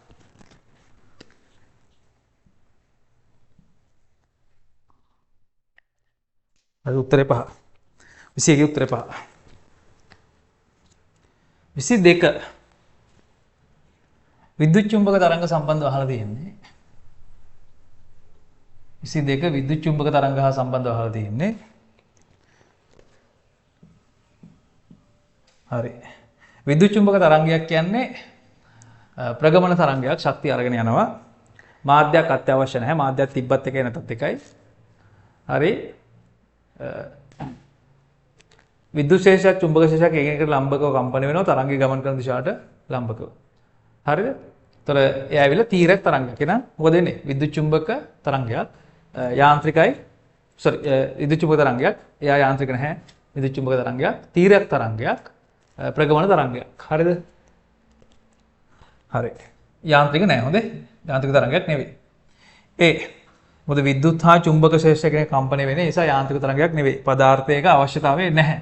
පදාර්ථයක් තිබ්බත් එකයි නැතත් එකයි මේව ගමන් කරනවා. හරි. ඒවා තීරයක් හෝ අන්වයම විය හැකියි. ඒක වැරදි. තීරයක් කියන එක හරි. දෙන්නම වැරදි. අන්වයම නැහැ. ඒ නිසා ඒක ඒ ප්‍රකාශනේ වැරදි. අන්වයම තරංගයක් නෙවෙයි. ඒවා ප්‍රගමණය වීම සඳහා මාධ්‍යයක් අවශ්‍ය වේ නැහැ. අවශ්‍ය වෙන්නේ නැහැ. අත්‍යවශ්‍ය නොවේ. හරි අත්‍යවශ්‍ය නොවේ. ඒ නිසා වැරදි B. C ඒවා විද්‍යුත් හෝ චුම්බක ශේෂයන් මගින් අපගමනය නොවේ. හරි. මොකද විද්‍යුත් ශේෂයකින් හරි චුම්බක ශේෂයෙන් හරි අපගමනය වෙන්න ඒ ගමන් කරන කෙනාට ආරෝපණයක් තියෙනවා. සඵල ආරෝපණයක් තියෙනවා. නමුත් විද්‍යුත් චුම්බක තරංගවල විද්‍යුත් ශේෂයකේ චුම්බක ශේෂයකේ තිබ්බට ආරෝපණ නැහැ. ඒ නිසා හරි C ප්‍රකාශනේ හරි. එහෙනම් උත්තරේ වෙන්නේ දෙවෙනි උත්තරේ. C පමණයි. හරි. 23 වෙනි එක බලමු අපි. 23 වෙනි එක 23 වෙනි එකේ පුතේ තියෙන්නේ රූපේ දක්වා ඇති පරිදි හොඳින් පරිවර්ණය කළ ලද භාජනයක් තුල ඝර්ෂණය රහිත පිස්ටනයක් වගින් වාතයේ සිර කර ඇත. ප්‍රතිරෝධය ඕම් 10 ඕම් 100ක් දඟරය තුලින් ඇම්පියර් 1 ධාරාවක් මිනිත්තු 5ක් කාලය තුල යැවීම මගින් වාතය රත් කරන ලදී. ඒ රත් කරපු තාපය ක්‍රියාවලියේදී වාතයේ පරිමාව 0.4 ඉඳලා 0.5 දක්වා ඝන මීටර් 0.5 දක්වා වැඩි වෙලා තියෙනවා. ඒක නියත පීඩනයක කිලෝ පැස්කල් 150ක නියත පීඩනයේ ප්‍රසාරණයක් කියලා දෙනවා. මේ දෙනවා මේ වල තියෙනවා නියත පීඩන පරිමා ප්‍රසාරණයක් මේකේ වෙලා තියෙනවා. එහෙනම් අපි හොයමු අපිට මේක තාපගති විද්‍යාවෙන් තමයි හදන්න වෙන්නේ. එහෙනම් තාපගති විද්‍යාවේදී පද්ධතියකට සාපේක්ෂව තාප ශක්තිය වැඩ දෙකකට ගන්නවා.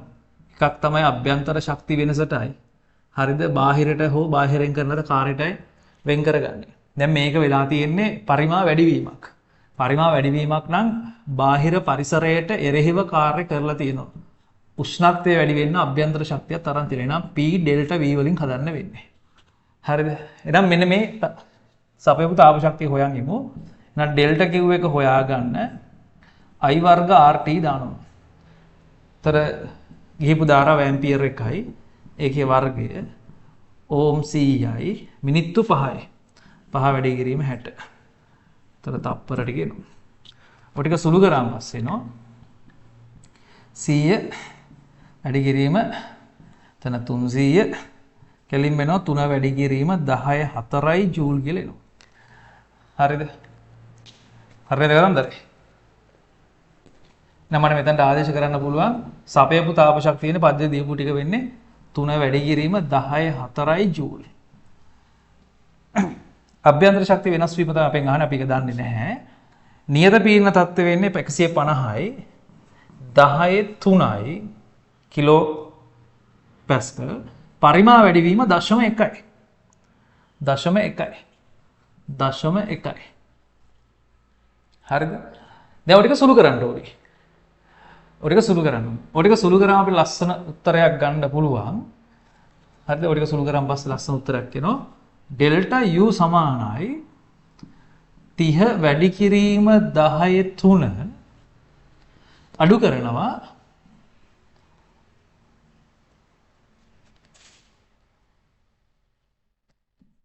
15 වැඩි කිරීම 10/3. එහෙනම් ඩෙල්ටා U සමානයි කීයක් එනවද අපිට?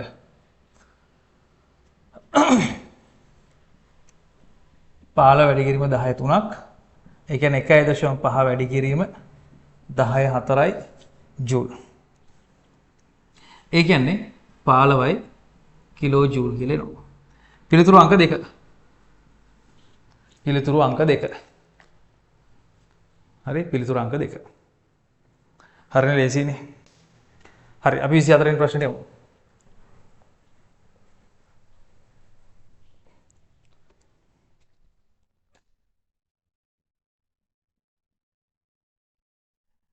විසිහතරේ තියෙන මෙන්න මේ වගේ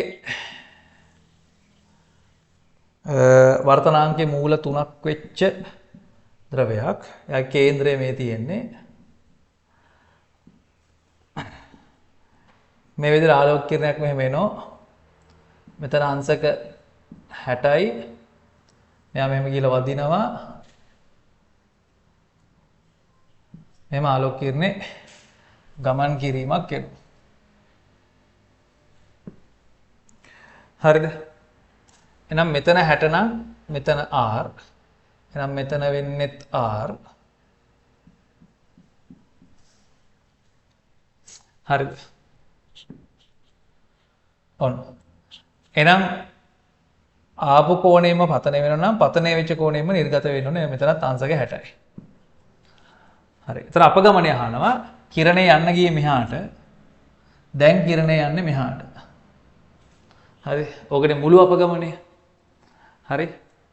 එතන මෙතන කෝණේ 60යි 60න මෙතන 60න් R කෙනෙක් කරනවා මෙතන එන්නේ 60 ඍණ R ඔන්න අපගමනයේ පළවෙනි අපගමනය. මෙයා යන්න ගියේ මෙහාට මෙතන කෙලිම එකතුලා මෙයා දෙන එතන මෙතන 60 ඍණ R හරිද? එහෙනම් මෙතනත් කීයද? මේ ටික 60 ඍණ R හැරිච්ච ටික. මේක තමයි දෙවෙනි අපගමන කෝණය. දැන් මෙතන වාතයේ වර්තනාංකය 1යි. වාතයේ පතන කෝණය 60යි නිසා sin 60 සමානයි. ද්‍රවයේ වර්තනාංකයේ මූල 3යි. එතන මට ගන්න පුළුවන් sin r. sin r කියන්නේ මූල 3 බෙදීම 2යි. මෙතන මූල 3යි sin r. මූල 3ට මූල 3 කැපුණාන් පස්සේ sin r සමානයි භාගයයි. නිසා r සමානයි sin inverse භාගයයි. sin inverse භාගය කියලා කියන්නේ r සමානයි අංශක 30යි. හරිද? ඒ නිසා මට ගන්න පුළුවන් එනම් මුළු අපගමන කෝණය d1 ධන d2 දෙන්නම එකම කෝණේ තියෙන නිසා දෙගුණයක් එනවා. දෙකක් 60 ඍණ r. නැත්නම් 30 ගුණ කිරීම 60න් 30ක් අඩු වුණාන් පස්සේ 30යි. නිසා උත්තරේ කීයක් එනවද? 30 දෙගුණ කියන එක 60යි. ඔන්න අපගමන කෝණය. හරිම සරලයි. පිළිතුරු අංක 3. පිළිතුරු අංක 3. හරි පිළිතුරු අංක 3.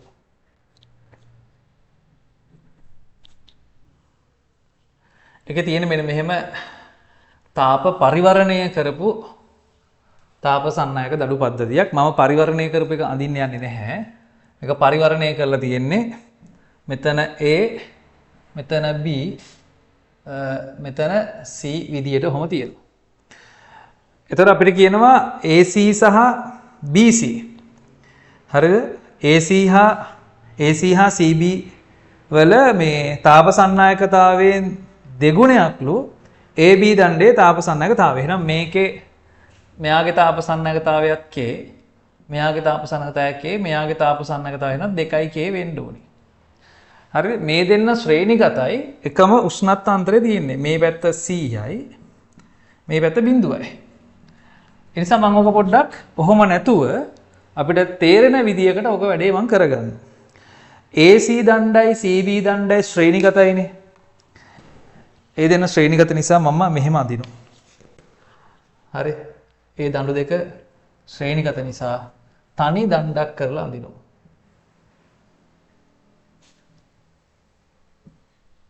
හරිද? ඒ නිසා ඒ දණ්ඩේ දිග 2l. මොකද මේක කියනවා අපිට සමපාද ත්‍රිකෝණය කියලා කියන නිසා මේක l මේක l මේක l නම් දණු 2යි. ඒතර මේ පැත්තේ c යි මේ පැත්තේ බිඳුවයි. ඒතර මේ තියෙන්නේ a c b කියන අවස්ථාව. මෙයාගෙන් තාපය ගලාගෙන යෑමේ ශීඝ්‍රතාවය ACB කියලා මම ලියා ගන්නවා. මෙයාගේ තුලින් තාපය ගලාගෙන යෑමේ ශීඝ්‍රතාවය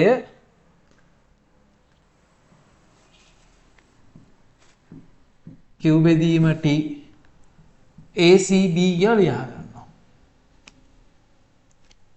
හරි? හරිම ලේසියි ඒතොර තර්ක කරන්න අපිට.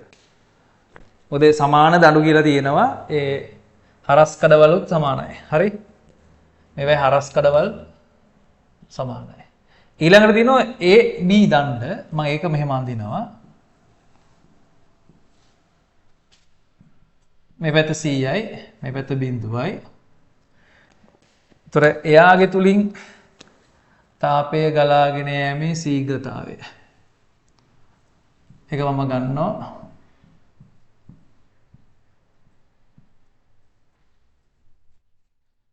q බෙදීමට AB කියලා. හරිනේ. ඒතර එයාගේ දිග වෙන්නේ L.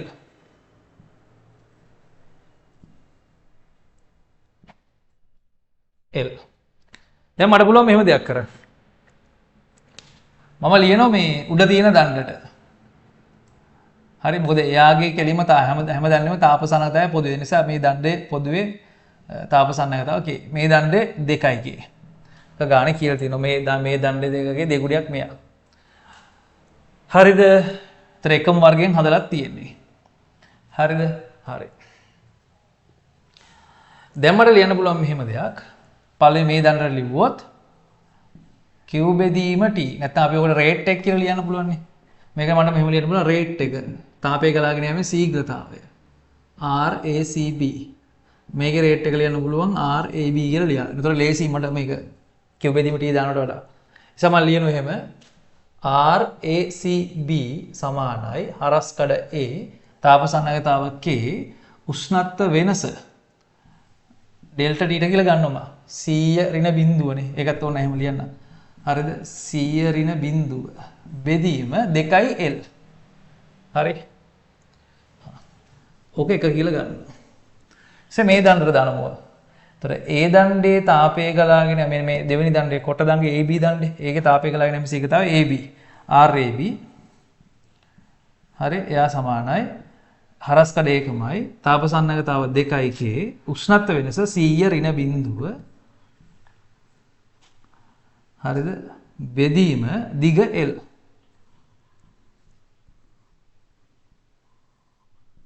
හරිද? එක දෙක කියලා ගන්නවා. හරි. දැන් අපෙන් අහන්නේ AB හරහා තාපය ගලාගෙන යෑමේ ශීඝ්‍රතාවය AC හරහා. මෙන්න මේ AB හරහා තාපය ගලාගෙන යෑමේ ශීඝ්‍රතාවය. ඉතින් මෙයා හරහා AC හරහා. හරිද? මොකද AC හරහා තාපය ගලාගෙන යෑමේ ශීඝ්‍රතාවයම තමයි CB හරහා යන්නේ. ඒ නිසා තමයි මේක පොදුවේ ACB කියලා ගත්තේ. එහෙනම් මට කරන්න තියෙන්නේ දෙකෙන් දෙවෙනි සමීකරණයෙන් පළවෙනි සමීකරණය බෙදා ගන්න. ඒතර දෙවෙනි සමීකරණය බෙදුවාන් පස්සේ RACB බෙදනවා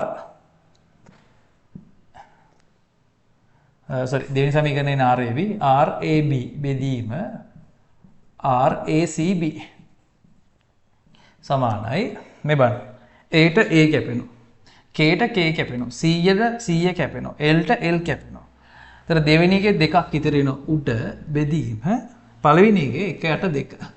උඩට ගියන් පස්සේ අපිට එනවා මෙන්න RAB බෙදීම RACB උත්තරේ නෝ 4ක් කියලා එනවා. එහෙනම් පිළිතුරු අංක 5 තියෙනවා. ඔන්න. මේකේ පොඩ්ඩක් උපක්‍රමශීලීව තමයි හදන්න තියෙන්නේ.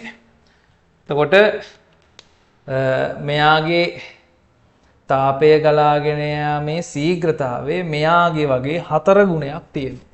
එහෙනම් මෙතනින් Q තාපයක් ගලාගෙන ගියොත් තප්පරයකදී මෙතනින් යන ප්‍රමාණය 4යි Q බෙදීම T.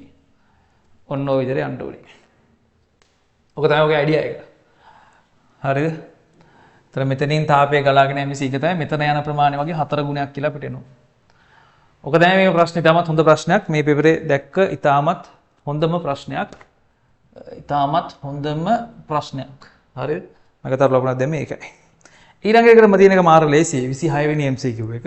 නක්ෂක්ෂ දුරේක්ෂක සහ සංයුක්ත අන්වීක්ෂයක් ගැන අහන්නේ පළවෙනි ඒ ප්‍රකාශනය අවනෙත් කාචයේ නාභිදුර නක්ෂක්ෂ දුරේක්ෂයේ අවනෙත් කාචයේ නාභිදුර වැඩි සංයුක්ත අන්වීක්ෂයේ අවනෙත් කාචයේ නාභිදුර අඩු. ඒ නිසා ඒ ප්‍රකාශනය හරි. එතන මම ගත්ත 26 වෙනි MCQ එක. 26 වෙනි MCQ එකේ නක්ෂත්‍ර දුරේක්ෂයයි සංයුක්ත අංශය දෙන්නටම හරි. B ගත්තොත් සාමාන්‍ය සීරු මාර්ගයේ අවසාන ප්‍රතිබිම්බය නක්ෂත්‍ර දුරේක්ෂය අනන්තයේ තියෙන්නේ. අවසාන ප්‍රතිබිම්බය. සංයුක්ත අන්වීක්ෂයේ සාමාන්‍ය සීරු මාර්ගයේදී විෂය දෘෂ්ටි අවමුදුරේ තියෙන්නේ. හරිද? ඒත් අනන්තයේ කියලා තියෙන. ඒ නිසා B වැරදි. ඒ දෙන්නම හරි කියලා ගන්න පුළුවන්. B වැරදි. මොකද B ගේ සංයුක්ත අන්වීක්ෂයේ අදාළ කාරණා කීප එක වැරදි. C ප්‍රකාශන ගත්තොත් මුළු කෝණික විශාලණය දෙන්නගෙම විශාල වෙලා පේනවා. ඒ නිසා එකට වඩා වැඩි දෙන්නගෙම මුළු කෝණික විශාලණය එකට වඩා වැඩි වෙන්න ඕන. එකට වඩා වැඩි වෙන්න ඕන. ඒ දෙන්නගෙම ප්‍රකාශන දෙක වැරදි. ඒ නිසා C වැරදි. අපෙන් දැන් අහන්නේ මොකද්ද? උපකරණ දෙකම සඳහා නිවැරදි ප්‍රකාශනය වන්නේ. උපකරණ දෙකම සඳහා පුතේ නිවැරදි ප්‍රකාශනය වෙන්නේ ඒ ප්‍රකාශනය විතරයි. ඒ පමණයි. ඒක කෙලිම තියරිය අහලා තියෙන්නේ. ඒක කෙලිම තියරිය අහලා තියෙන්නේ. හරි. අපි යනවා ඊළඟට 27 වෙනි MCQ ගුරුනේ දීලා තියෙනවා.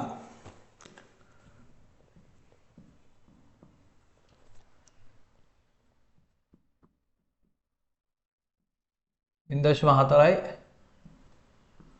කිලෝග්‍රෑම් වර්ග මීටර ක්ෂමතාවය දීලා තියෙනවා 100 වොට් කෝණික ප්‍රවේගය දීලා තියෙනවා ක්ෂමතාවය තියෙනලා 10යි තප්පර වර්ග මිනිත්තුර. දැන් අපිට පේනවා මේක මේ ඒකාකාර කෝණික ප්‍රවේගයක් තියෙන මෝටරේ. එතකොට තමයි තේරුම් ගන්න දැන් මෝටරේ මම නිකන් මෙහෙම අඳින්නම්. ඔමනම් ඒකාකාර කෝණික ප්‍රවේගයක් තියෙනවා. දැන් මෝටරයක් කරකැවෙනකොට ඒකට ජවයක් දීලා තියෙනවා. මේ තියෙන්නේ. ඒ නිසා මෝටරේ කරකවන්න සැපයුම් ජවයට අදාළ සැපයුම් ව්‍යාවර්තයක් තියෙන්න ඕනේ. මෙයා කරකවන පැත්තට සැපයුම් ව්‍යාවර්තයක් තියෙනවා. හැබැයි මෙයා නියත කෝණික ප්‍රවේගයක් තියෙනවා කියලා කියන්නේ අනිවාර්යෙන් යාට හරිද මෝටරය ඇතුලේ ඇක්සල් එකේ ඝර්ෂණ ව්‍යාවර්තයක් තියෙනවා. හරිද? ඝර්ෂණ ව්‍යාවර්තයක් තියෙනවා. එතකොට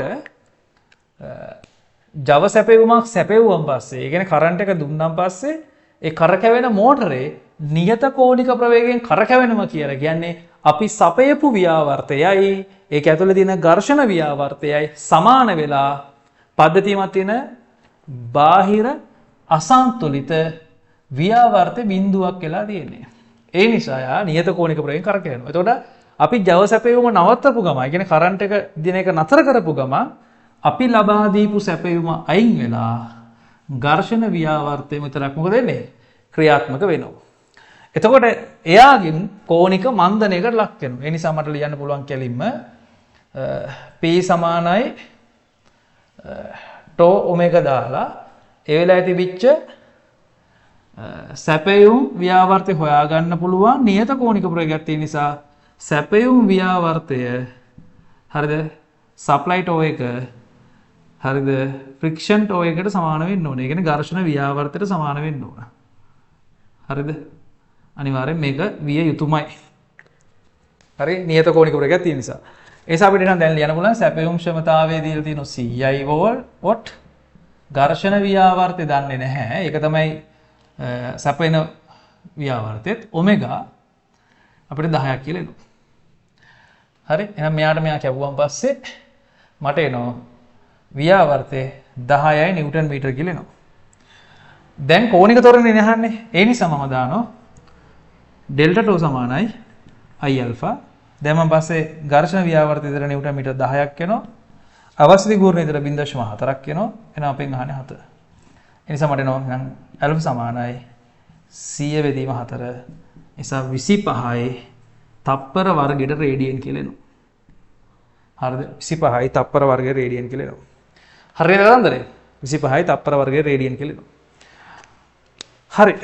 ඒ 27 වෙනි MCQ ඒක අර මෙන්න මෙතන තමයි මෙන්න මේ මෙයා නියත කෝණික ප්‍රවේගයක් තියෙනවා නම් මෙතන මෙයා නියත කෝණික ප්‍රවේගයක් තියෙනවා නම් අපි සපයන ව්‍යාවර්තය අපි ලබා දෙන ව්‍යාවර්තය නියත කෝණික ප්‍රවේගයක් පවතින වෙලාවේ ඝර්ෂණ ව්‍යාවර්තයට සමානයි. එතකොට අපි සපයන ව්‍යාවර්තය නතර කරන් පස්සේ ජවයේ සපයන එක නතර කරන් පස්සේ අපි සපයන ව්‍යාවර්තයට සමාන ඝර්ෂණ ව්‍යාවර්තයක් දිගටම ක්‍රියාත්මක වෙලා කෝණික මන්දනයකට ලක් වෙනවා. ඒතර එතනට අදාළව තමයි ප්‍රශ්නේ අහලා තියෙන්නේ. හරි 28 වෙනි MCQ එකට යමු. 28 වෙනි MCQ එකට 28 වෙනි එකේ තියෙන්නේ මෙහෙම එක්කෙනෙක්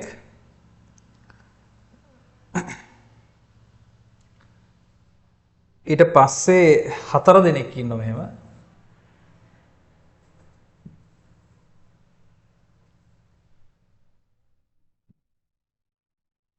හරි ඊට පස්සේ 6 දෙනෙක් ඉන්නවා.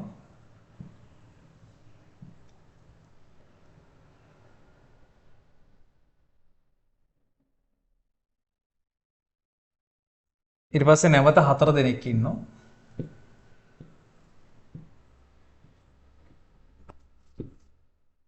නැවත එක්කෙනෙක් ඉන්නවා. තර මේ පැත්ත B මේ පැත්ත A කියලා ගන්නවා. මෙතන 1යි මෙතන 1යි 1යි 1යි 1යි මෙතනත් 1යි 1යි 1යි 1යි 1යි 1යි 1යි 1යි 1යි 1යි. එතකොට ඔය දීලා තියෙන එක්කෙනා ඔන්න ඔය විදියට හදා ගන්න ඕනේ. ඒතර හරියම ලේසියි. මේකයි මේක එකතු කරාම 2යි. මෙතන 1 4යි නිසා 1ට 4යි. එතන 1යි 2යි 3යි 4යි 5යි 6ක් තියෙන නිසා ආයෙ මෙතන 1ට 4යි. නිසා මෙතන 2යි. ධන මේ දෙන්න සුළු වුණාන් පස්සේ 2 බෙදීම 4යි කියන්නේ භාගයයි. ධන මෙතන 6යි. නිසා පොදු හරය 6යි. මෙතන 12යි. මෙතන 3 අර 3යි. එතන 1යි. මට එනවා 16 බෙදීම 6ක් සහ 8 බෙදීම 3ක් එනවා. හරි? එතන මේක සම්බන්ධ කරලා තියෙන්නේ කෝෂයකට එහෙම. ඔන්න. කෝෂයේ විශාලත්වය දීලා තියෙනවා 8යි වෝල්ට් කියලා. ඒ නිසා ඉතින් අවසානයේ තියෙන පරිපථයේ මෙහෙම එක්කෙනෙක් ඒ කෝෂයට සම්බන්ධ වෙලා තියෙන්නේ අර මුළු පරිපථයේ සමග ප්‍රතිරෝධ වෙන්නේ 8 බෙදීම 3ක් ඕම්. කෝෂයේ විද්‍යුත් ගමන 8යි. එහෙනම් කෝෂයෙන් ඇද ගන්න ධාරාව හොයන්න තියෙන්නේ. ඒ නිසා මෙයාට V= IR දාන්න. එතන V= දැම්මම කෝෂයේ විද්‍යුත් ගමන බලය 8යි වෝල්ට්. ධාරාව I R කියලා ගන්න 8 බෙදීම 3යි. 8ට 8 කැපිලා ගියා. එහෙනම් I හොයා ගන්න පුළුවන් 3යි ඇම්පියර් කියලා හොයා ගන්න පුළුවන්. හරි? ඔන්න කතන්දරේ. හරිම පහසුවෙන් මේක උත්තර ගන්න පුළුවන්. එතකොට තමන් ඔය දීලා තියෙන පරිපථය මේ විදිහට සරල කරගත්තම මාර ලේසියෙන් උත්තර හොයාගෙන තර ගන්න පුළුවන්. හරි? ඒක තමයි මේකේ තියෙන ට්‍රික් එක.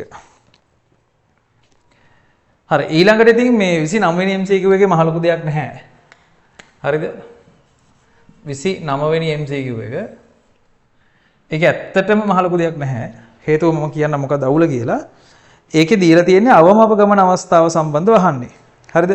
අවම අපගමන අවස්ථාවේදී ළමයි තියෙන එකම දේ තමයි ප්‍රිස්මය තුල ගමන් ගන්න ආලෝක කිරණය ප්‍රිස්මය මත සමමිතිකව යන්න ඕන. වර්ණය ඒකට අදාළ නැහැ. නම් මේක සමපාද ප්‍රිස්මයක් දීලා තියෙන මෙතන 60යි. නෑ එතන 60 නම් ළමයි. මෙතන 60යි. නම් මෙන්න මෙතන 30යි. එහෙනම් මොන වර්ණය ආවත් මෙතන කෝණේ ඇතුලේ කෝණේ 30ක් එන්න ඕනේ. එහෙනම් මොකද වෙන්නේ? RA තිබ්බත් RB තිබ්බත් වර්තන කෝණේ අංශක 30ක් එන්න ඕන. උත්තරේ අංක 4. ඔච්චරයි ඒකේ තියෙන්නේ. ඒකේ මහලු ලියන්නේ නැහැ. ඒකේ කෙලිම තියරියක් තියෙන්නේ. ඒක තියරිය හරියට දැනගෙන ඉන්න ඕන. හරිද? එසම මේකේ ගොඩක් එහෙම සිද්ධාන්තමය පදනම් මත තියෙනතොර හරියට මේ සිද්ධාන්ත දන්නේ නැත්නම් කොච්චර හැදුවත් උත්තර හොයාගන්න බැරි ඒවා මේකේ ඕන තරම් අන්තර්ගත වෙලා තියෙනවා. ඒතර අපි ඒවා හිමින්සියරේ මූලික අවබෝධයෙන් මේක විසඳ ගන්න ඕන. හරිද? මූලික අවබෝධයක් සහිතව හිමින්සියරුව ඒක විසඳගත යුතු කොටස් තියෙනවා. හරි. අපි 30 වෙනි MCQ එකට යමු.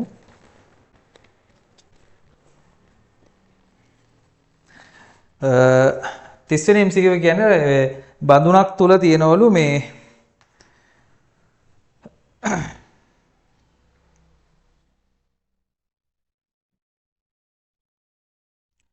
රත් වෙච්ච බඳුනක් තියෙනවලු සෙල්සියස් 150කට රත් වෙච්ච තඹ බඳුනක් තියෙනවලු 2 කිලෝග්‍රෑම්. ඒකට දානවලු සෙල්සියස් 25 තියෙන ජලය 0.1 ග්‍රෑම් එකක්. sorry 0.1 කිලෝග්‍රෑම් එකක්. කිලෝග්‍රෑම් 0.1ක් දානවලු. සෙල්සියස් 25 පවතින ජලය 0.1 කිලෝග්‍රෑම් බඳුන තුළට ඉක්මනින් වත් කරනු ලැබේලු. වාෂ්ප වන ජල ස්කන්ධයක උපන් දහනෝ ජලය වාෂ්ප වෙන නම් ඉස්සලා 100ට ඇවිල්ලා ඉන්න ඕන. අපි ඔකට තරකයක් ලියමු මෙහෙම. බඳුනෙන් ලබා දෙන තාපයෙන් ජලය ටික සියල්ල ඉස්සර වෙලා මොකද වෙන්න ඕන? පැමිණෙන්න ඕනි.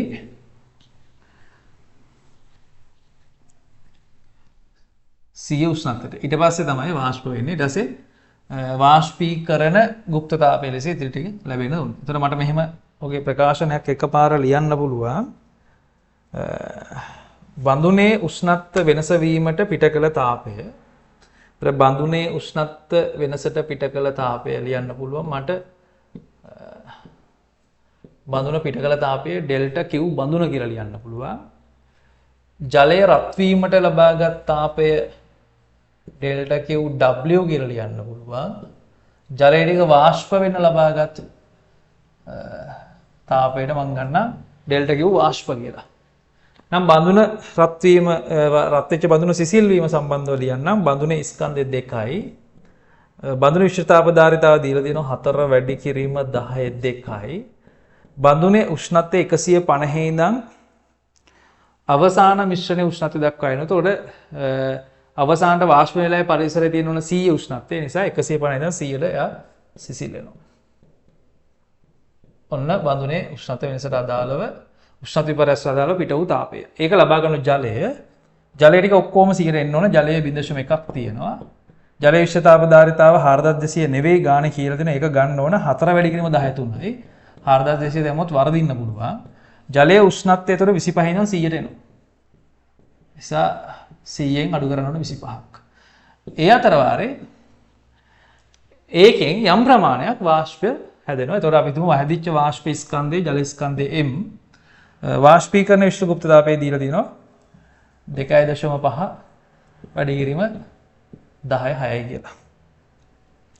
හරි. දැන් ඕක විසඳන්න තියෙනවා. ඕකෙන් M හෙව්වම වාදිච්ච වාෂ්ප ස්කන්ධය හොයාගන්න පුළුවන්. හරි. මෙතෙන් සුළු කරගෙන ගියොත් මට එනවා කෙලින්ම තන 8 වැඩි කිරීම මෙතන සුළු කරාම 50 වැඩි කිරීම 10 2 අනික පොඩ්ඩක් සුළු කරගෙන 8 වරක් 5 40යි 4 වැඩි කිරීම 10 4යි මේක පොඩ්ඩක් සුළු කරගෙන යනවා මෙතන 75යි 7.5 වැඩි කිරීම 4 වැඩි කිරීම 10 3 තන 2.5යි m වැඩි කිරීම 10 6 මෙතන 7.5යි 30ක් එනවා 3 වැඩි කිරීම 10 5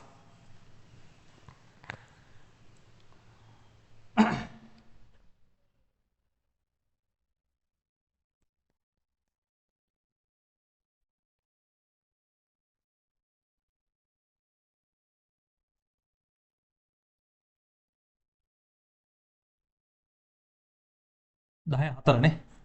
තන 10 4යි. 3 වැඩි කිරීම 10 4යි. මේ ටික සුළු කරොත් 25යි m වැඩි කිරීම 10 5යි. හරි බලමු. මෙයා මේ පැත්තට ගෙනාවම 1 වැඩි කිරීම 10 4යි. තන 25යි m වැඩි කිරීම 10 5යි. එහෙනම් මට m එනවා 1 බෙදීම 25යි.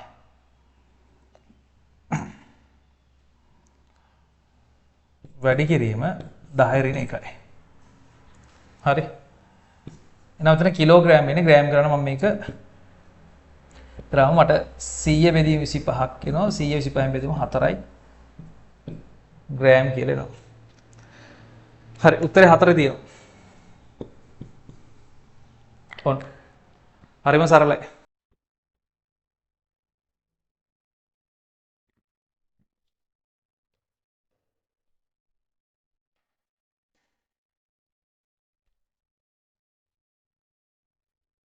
හරි 31 ගත්තොත් මෙම පොළොවේ ඉඳන් මම විසි කරන වස්තුවක් පොළොවේදී ඉහළට විසි කළ වස්තුවේ ප්‍රවේගය ගැන අදහසක් දීලා නැහැ. මීටර් 25කදී උසක් සඳහනක් තියෙනවා. එතන ඉඳලා නැවත මෙතන ඉඳලා මේ වගේ තැනක් අපි ගන්නම් ඒක u1 කියලා ආයි මෙතනට එන්න තරත් ප්‍රවේගය u1මනේ පහළට. මෙන්න මෙතන ඉඳලා මෙතන a කියලා ගන්නම් මෙතන b කියලා ගන්නම්. a වලින් නම් b වලට එන්න ගත වෙන කාලය TAB දීලා තියෙනවා තප්පර 4ක් කියලා. එහෙනම් මෙතන c කියලා ගත්තොත් TAC වෙන්නේ මේකෙන් භාගයක්. තප්පර 2ක්. පැහැදිලිද කතන්දරේ? එහෙනම් මට පුළුවන් දැන් A වල ඉඳන් C වලට v සමානයි u ධන at දාලා මෙතන ප්‍රවේගය බිඳුවයිනේ. මෙතන ප්‍රවේගය හොයාගන්න පුළුවන් u1. දැන් මෙතන ඍණ 10ක් තප්පර 2ක් ගත වෙලා තියෙනවා. එහෙනම් u1 සමානයි තප්පර මීටර 20යි. එහෙනම් මෙතන ඉඳලා මෙතනට එන්න මීටර 25ක් ගිහිලා තියෙනවා. එහෙනම් මම දැන් මෙතන a dash කියලා ගන්න පොළව. නම් a dash වල ඉඳන් a වලට. හරිද? හරි. මම එතනට එන්න අවස්ථාවට අදාළව v වර්ගය සමානයි u වර්ගය දාන 2as දානවා. මොකද අහන්නේ ප්‍රක්ෂේපණ ප්‍රවේගය අහන්නේ. බෝලයේ ආරම්භක ප්‍රවේගය අහන්නේ. ඉහළට විසි කරපුවා ආරම්භක ප්‍රවේගය අහන්නේ a dash වල ප්‍රවේගය අහන්නේ. එහෙනම් මට පුළුවන් දැන් මෙහෙම දෙයක් කරන්න. මෙතනට එනකොට තිබ්බේ 20යි 20 වර්ගය 400යි. මෙතන ප්‍රක්ෂේපණ ප්‍රවේගය දන්නේ නැහැ. ඉහළ එනකොට ඍණ ගුරුත්ව ත්වරණය ඍණයි. දෙව වැඩි කිරීම 10යි. ගිහපු ප්‍රමාණය 25යි. 500යි මේ පැතර ගාම එක u වර්ගය සමානයි 400 ධන 500යි. එහෙනම් u වර්ගය සමානයි 900යි. එහෙනම් u සමානයි 900 වර්ගමූලය. u සමානයි තප්පරයට මීටර් 300යි. හරිද? ඔන්න කතන්දරේ. එහෙනම් මෙතනින් මෙයා ඉහළට ප්‍රක්ෂේපණය කරපු ප්‍රවේගය අපිට එනවා තප්පර මීටර් 30ක් කියලා එනවා.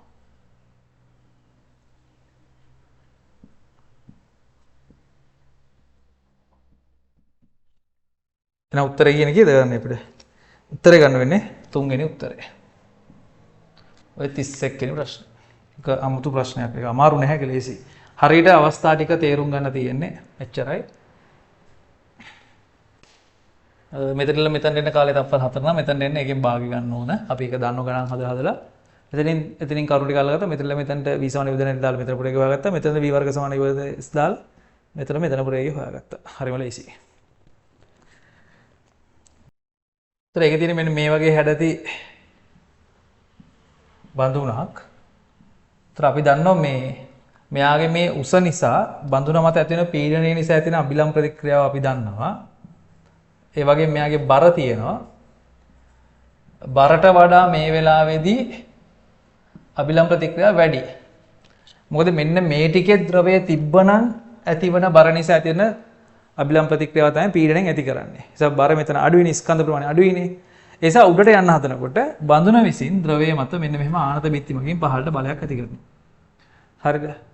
ඒ නිසා ද්‍රව කුට්ටිය සමතුලිතව තියෙන නම් මෙන්න මේ R ද්‍රව කොටසේ බරයි ආනත බිත්තිමකින් සිරස්ව පහළ ඇදෙන බලයට සමාන වෙන්න ඕනේ. හරිද? කතාව පැහැදිලිද? හරිද?